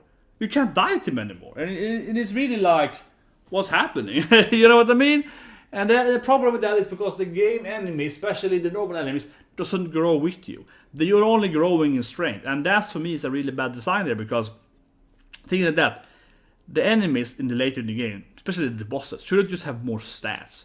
The only difference between boss 3 and boss 5 is that the boss 5 has double the level and more stats, right? Boss 5 doesn't have actual new this mechanic really interesting. This boss can remove your this thing, this boss can do that. They have some mechanics of course, but it generally is too little, right? The bosses should have way more interesting abilities. And the thing is that, and I feel it's unfortunate too, right? That I don't feel also I need the love passives. Like the bosses are way too easy anyway. So even if I didn't date anyone, which is the game, but even if I didn't date anyone and I just went and fought the boss, so to speak, it's basically, let's say you do Palace, say you do Palace 2 on the last day of that month, okay, well, and then you do Palace 3 on the first day of the next month, which I basically did. It was still easy, yeah. You see what I mean? Like I didn't need those 30 dates, and then you always kind of head right, but I could have done that, and then I could have done Palace 4 like 60 days later, right? With 60 more dates, right? Would be way overpowered, right? Of course, in the last game you have to basically do not have to, but the game forces you to do the boss in the end of the last 2 bosses. You have to do them like in 3 actually, but 3 bosses. You have to do them at the end of the month. The game won't allow you to do it faster, so so you're gonna be maximum dated out, from just being there, right? Forced by the game, but whatever. But before that, you don't even care about that, and that to me tells me that it's not good balance, right? If I can immediately jump into the palace without getting any love passes at all and still do it easily, what if I got the love passes right? And of course later on, as I mentioned, you have to actually do everything before you can fight the boss. You're not allowed to fight it faster. Then of course you're gonna be maximizing love, right? And that's gonna make you so OP, right? So I think it's a huge issue for me there, and it's an obvious issue too. It's an obvious issue. Like, why aren't the bosses getting more intelligent, with more interesting abilities and so on, to counter you, right? For example, let's say the boss it's gonna attack Joker, and if it hits Joker, you're gonna die. Like you're gonna die. Like you can't. Like if it hits you, you die. Maximum damage. Okay. So to avoid that ability or to survive, you need that double evasion. Let's say that was team, right? Okay. That I would prefer. It would be like, okay, this boss is kind of hard. How do I have to defeat the boss? I have to figure out the correct Pokemon passive buff persona here. I need to understand that thing, and then I do that, right, and then I can defeat the boss, right? That would be way more interesting. But that's not how the game works. The game is like, even if you don't do that, you're easily gonna beat the boss. And if you do that, which you probably are gonna do because it's not complicated in the game to get the monsters, then of course you're gonna be severely overpowered. Even playing on the high difficulty, the game is basically impossible to die at after like Palace 2, and it is really weird. And I think it's mainly because you sort of accumulate all these passes, right, both from your monsters and from all the girls around you, and you have so many abilities, right? But anyway, let me describe to you how it works just briefly here. So basically, you fight these monsters, right? These different demons like Sibel, and then you can defeat them. And when you defeat them, or you don't defeat them, but they have low life, you just Pokemon, right? You don't kill them, but they're almost defeated. Then you can talk to them, and when talking to them, you can interrogate them and force them to join you, or give you item or money. Getting money is always pointless, don't do that. Giving item might be useful, especially the red ones, the strong enemies, they might give you good armor and so on. But generally, you want them to join you, right? And when they join you, you can then play with them, right? And of course, they have different abilities, like this one here, Sibel, she has a lot of healing, she has a revive, and she's doing best and so on. As you can see here, she's immune to lightning damage, or sorry, not holy light damage. She's strong as fire, weak as lightning. So if Joker then picks on this woman, right, he's gonna be immune to, as I mentioned, that holy damage. Which if you face a holy boss, right, of course you pick on the thing and you're immune to holy, right? So that again in Palace 1 and so on, then that's really fun. So you're like, this boss has 3 different abilities. Should I be fire immune? Should I be wind immune? Should I be this thing or this thing? But if I am that thing, I lose strength and evasion. So you have to actually consider what should I do, right? And unfortunately, the further you play the game, everything becomes again accumulated, right? So you're like, well, I have this monster here. He has like 6 immunities, and then I have this passive that I inherit from another monster. So he has like 7 immunities. I guess I'm gonna be this thing, but also evasion bonus. So it's like the strategy. The more you play the game, the less strategy does the game actually offer you, right? Because you get so much overpowered, right? And it's not really in a fun way either. I mentioned earlier about meaningful choices, right? You have to be, should I pick A or should I pick a B? It's hard, blah blah. No, in this game it's like, it's obvious that A is the best thing, so you just pick A because A does 3 stuff, right? So it's a very obvious solution to it. It's not much option to pick it. And the thing is that you know, the system basically is that you can mate this monster. You have 2 different personas, you mate them, get a new persona. All of that, actually, I enjoy that. Don't get me wrong, I enjoy the whole capturing the different monsters, and then you combine them and get a new monster, and then inherent the powers, right? But the problem with that is that, of course, in the mid, even early mid game, not even late game, early mid game, the monster starts getting really, really overpowered, right? Because you start getting, because as you combine this woman here, Sibel, with another woman, right? Another lover priestess, you combine those, you get like, oh, here's a woman that has healing abilities. Here's another woman that has like a reducing cost of healing. Combine those, now I have every healing ability for free. For free. So it's like, oh my god. For example, the last guy I had, like Lucifer or Satan or so on. Like Lucifer in the game. I have him, I have like 2 passives that's like reducing your SP cost, your ability cost. 2, I think even 3 even, but the only one for ability. So basically, he's like super high costing ability, Morning Star, like 48 SP whatever, costs like 4 SP to use. You see? So because of that, everything is like a tree, right? You build up your demons in the bottom. So again, in the beginning of the game, this is really exciting. It's actually, I do enjoy it, don't get me wrong. I enjoy it, but it's a problematic design in the game because it becomes so OP. And the problem isn't that you can do this. I think that you should be able to do something in the game. You should be able to create Lucifer, which basically you have 0 mana cost for everything, and you have like incredible passives and so on. You should be able to do that. The problem is that the enemies seems to still follow the old rules. So what I mean, that's the problem with the game. The enemies, they are still following Palace 1 rules. They are like, I have 3 weaknesses and 3 strengths, and I can do this stuff. The enemies are still following that rules. So they're attacking you, and you're like, yeah, I absorb all your damage you can do to me. So you hit the enemy, and I do this stuff. And for example, this is not spoiler already. The second to last boss, the original last boss, then he has an ability. I won't say what the boss, but he has an ability that doubles your SP cost. That's like a really cool ability. He can actually throw it on you for 1 turn, and then you're gonna have to pay double the cost, right? Obviously, my point is that if more enemies could do that shit, like a normal enemy could be like triple your mana cost for 3 turns or whatever, that would have been way more interesting. But it's like, well, if I haven't done the whole SP build with Lucifer, I can't do shit now because it costs too much mana, right? That would be so much more interesting. So you had to actually do that thing, and because you have different personas on you, you have like 10 different, monsters on you. One monster guy would be like, this guy is very, very free costing, so he's prepared for the anti-mana thing.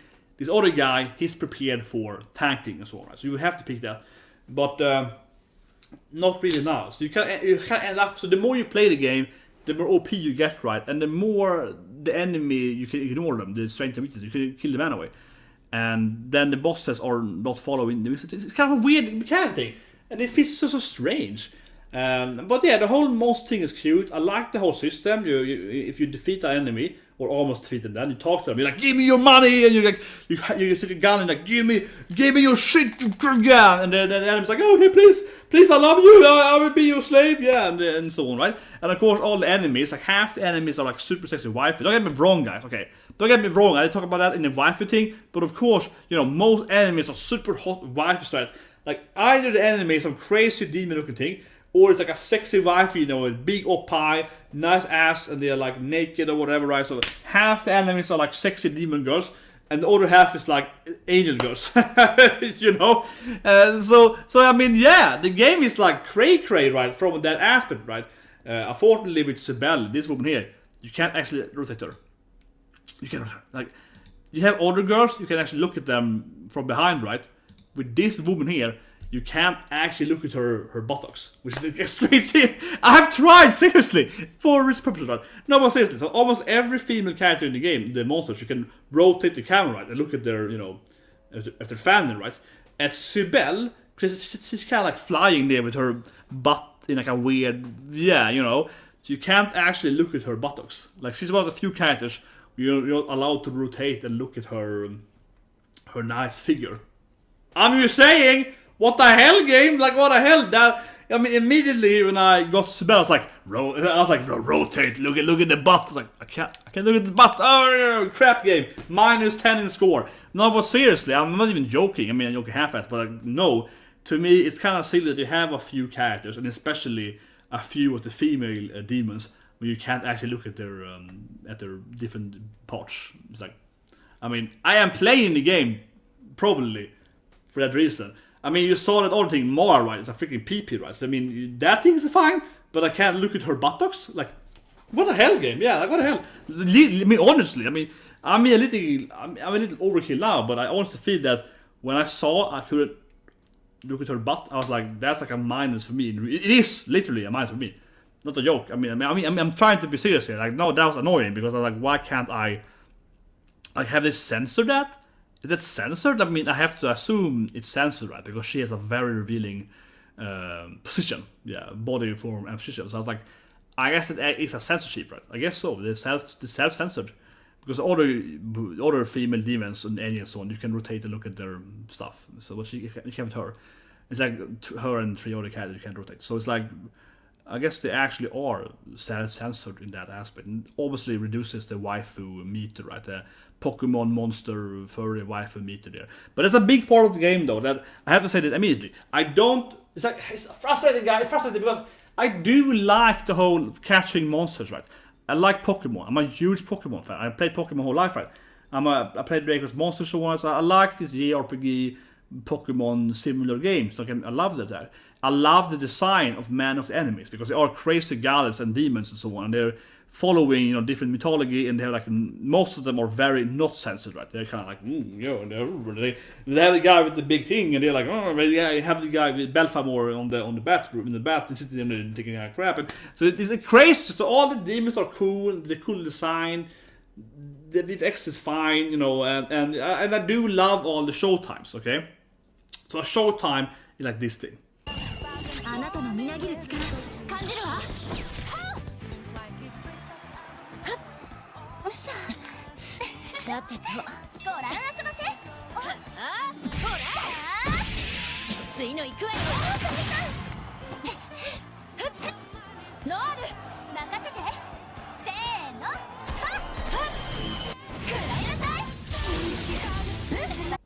That is amazing, right? The game is amazing from an aesthetic aspect. The music, I haven't mentioned the music yet. The music is amazing. Music is awesome. Setting is awesome. UX is awesome. UX is awesome. UI is really good for once in a game. UI is fantastic. So everything around the game is freaking badass, right? But it really comes into it that its substance is lacking, right? So it's coolness over substance. It's just like no real substance to the actual gameplay. Again, there's like 2 games, right? The dating game and the typical role-playing game, or the typical JRPG.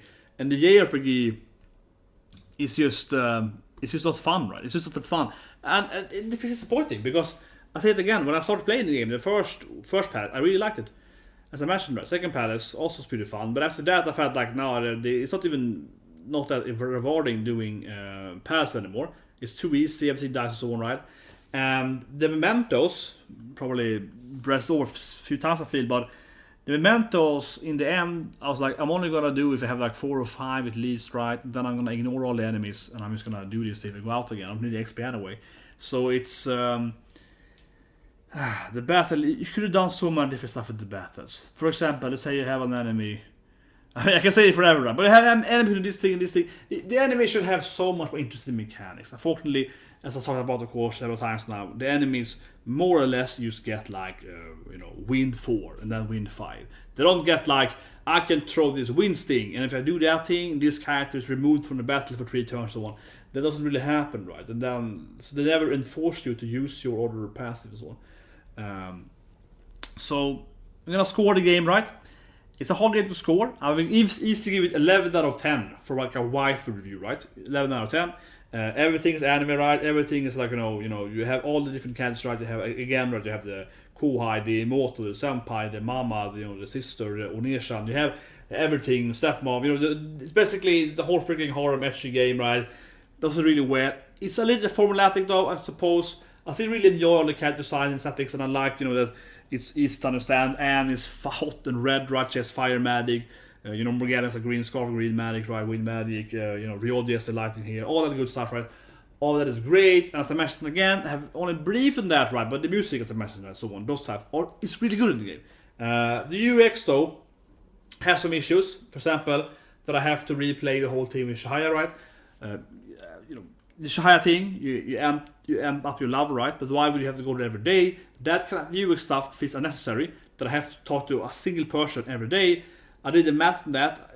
The game is really long, right? And I probably spent like 3 hours just talking to Chihaya every day to increase our love. That thing could have been automatic. Sensei doing your curry every day, basically. It also could have been done automatic and so on. A lot of scenes that have to run that in and out of passes. It's some stuff I feel that the game is 100 plus hours of gameplay because it's like 20 hours of redundant gameplay, honestly. But I think that's fine. That's nitpicky of me because I think it's not the best thing. I'm just saying that it could have been better, right? So it's not the perfect game in that aspect. But I have played at least 1,000 other, dating games, right? And they're all like this. You have to go to the gym and do the stat life and so on. So that's part of those genres. It's in the genre, right? So I can't sit and say that this game sucks, but I think I will say that it could have been improved because they do have a lot of good, interesting UX side, which I like in the game. So it could have been used more of that. I'm just saying that they are like this, right? Persona 5 is definitely a smoother experience than many other dating games by far. But that doesn't mean that it's the ultimate, like it could have been better, right? It doesn't mean there's the ultimate solution, but I'm saying that in Persona 6 it's probably gonna be even smoother, right? But on that side, I do feel like Chihaya, she's the best character you have to go to every day. That's kind of stupid, and it's hard to move around that in the genre, I guess. So, but yeah, the score thing I feel is hard because honestly, the JRPG element of the mementos, which I think are pretty bad, and then the palace thing, which has like I know a lot of people are too. They're basically like they don't want the palace, right? They're like we only want that game. I actually want the palace. I want the palace to be better with more interesting enemies and enemies that actually follow you. As I mentioned earlier, I think one thing that's so stupid is that I'm sure that if I ignored dating anyone, if I actually slept all the day through and didn't level up any romance with anyone, it would still be a pretty easy game because Joker is so damn overpowered with all the different super personas anyway. So it's just cake on cake on cake, right? Why you are so strong. And I think that is just a massive issue there. That oh man, it's hard to talk about. It's frustrating, but it's like there's no need for me as a player, I feel, to learn this love interesting. Because if I get it, I get even stronger. If I don't get it, it's still gonna be easy anyway. So if I get that, there's no actual need to get it. The game should force me not to date people, right? But to be prepared to do mistakes. In other games, right? It's like, well, this game, they are a dumb example. Okay, Chrono Trigger, very dumb example, but fine. In Chrono Trigger, you have a fire enemy that it's basically impossible to defeat his fire eye because it does so much high fire damage, right? But if you go to that boss with Nova Armor or so, right, he has fire immunity or fire absorption, the enemy is easy, right? That's a boss that is either too hard or too easy if you counter it correctly, right?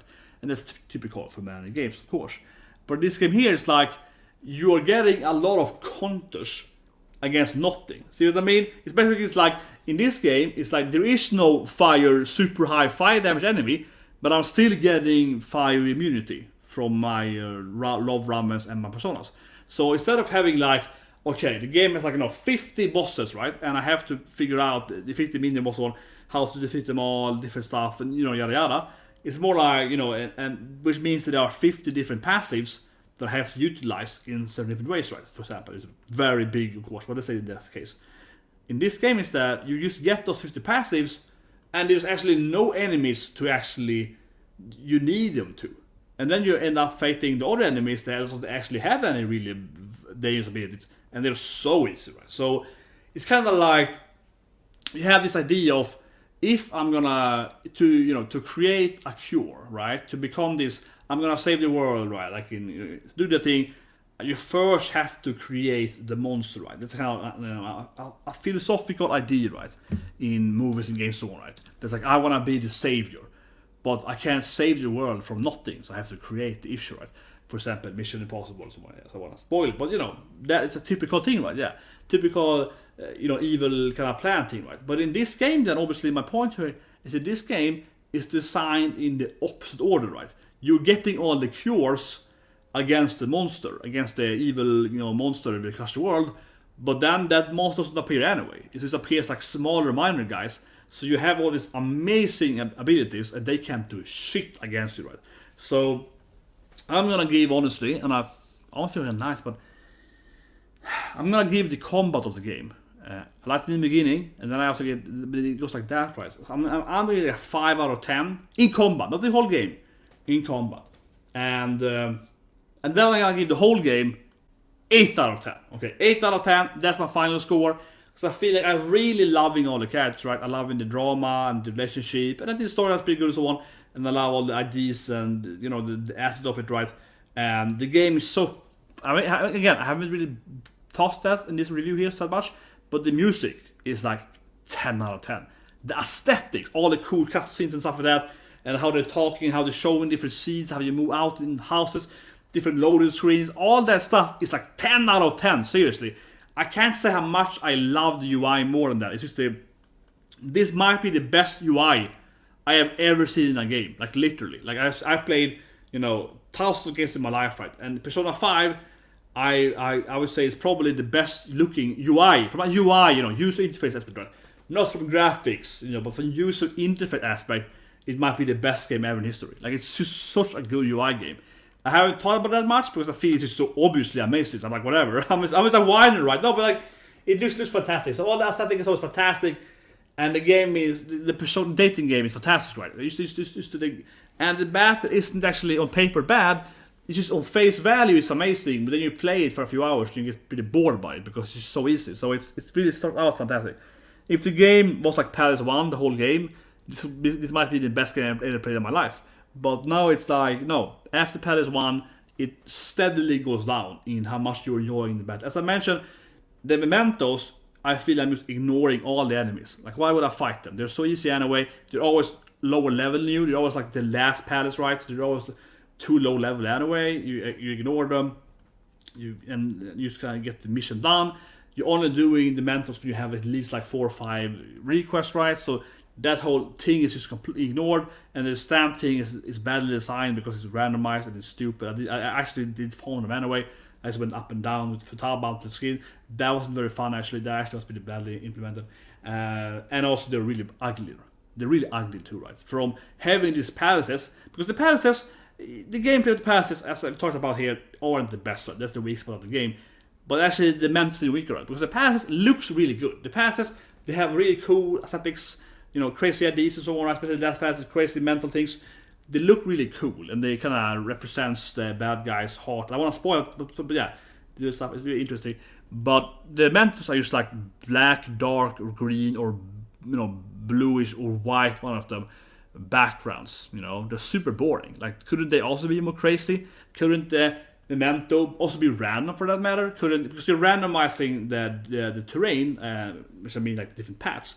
But couldn't it be like, I'm entering Memento 3 here, and then it's all, ecchi, it's all the otaku hentai, minds, it's all like, cute girls on the background, and, oppai flying around. And couldn't it be more like that, like extra crazy? And then you go to the next floor, it's not just like, because the game now is like, floor 20-30 green, 30-40 red. Couldn't it be more like, it's completely random? So, floor 20, oppai, flying oppais, okay, ecchi otaku brain.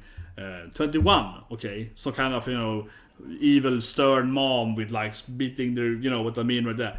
22, oppais again. 23, a school. Right, 24, oppais again. What do you mean? It could be randomized, you can have like, 10, 20 different thematics, right? And the further you go down into this thing, the crazier it gets, and the more, of course, different teams do you have, right? Instead now it's just like boring red, boring green, boring black, and then it's boring white. And it's also, again, then badly designed, the enemies are too low level and so on. So it really falls hard on that part in the game, right? But everything else in the game is fantastic. And if anything, it's so strange how, especially the Dementors are so boring looking, and the other thing is so bad looking, the UI and so on, the aesthetics, the showtimes talking about, the cool scenes, the abilities, all the etchiness and the so on.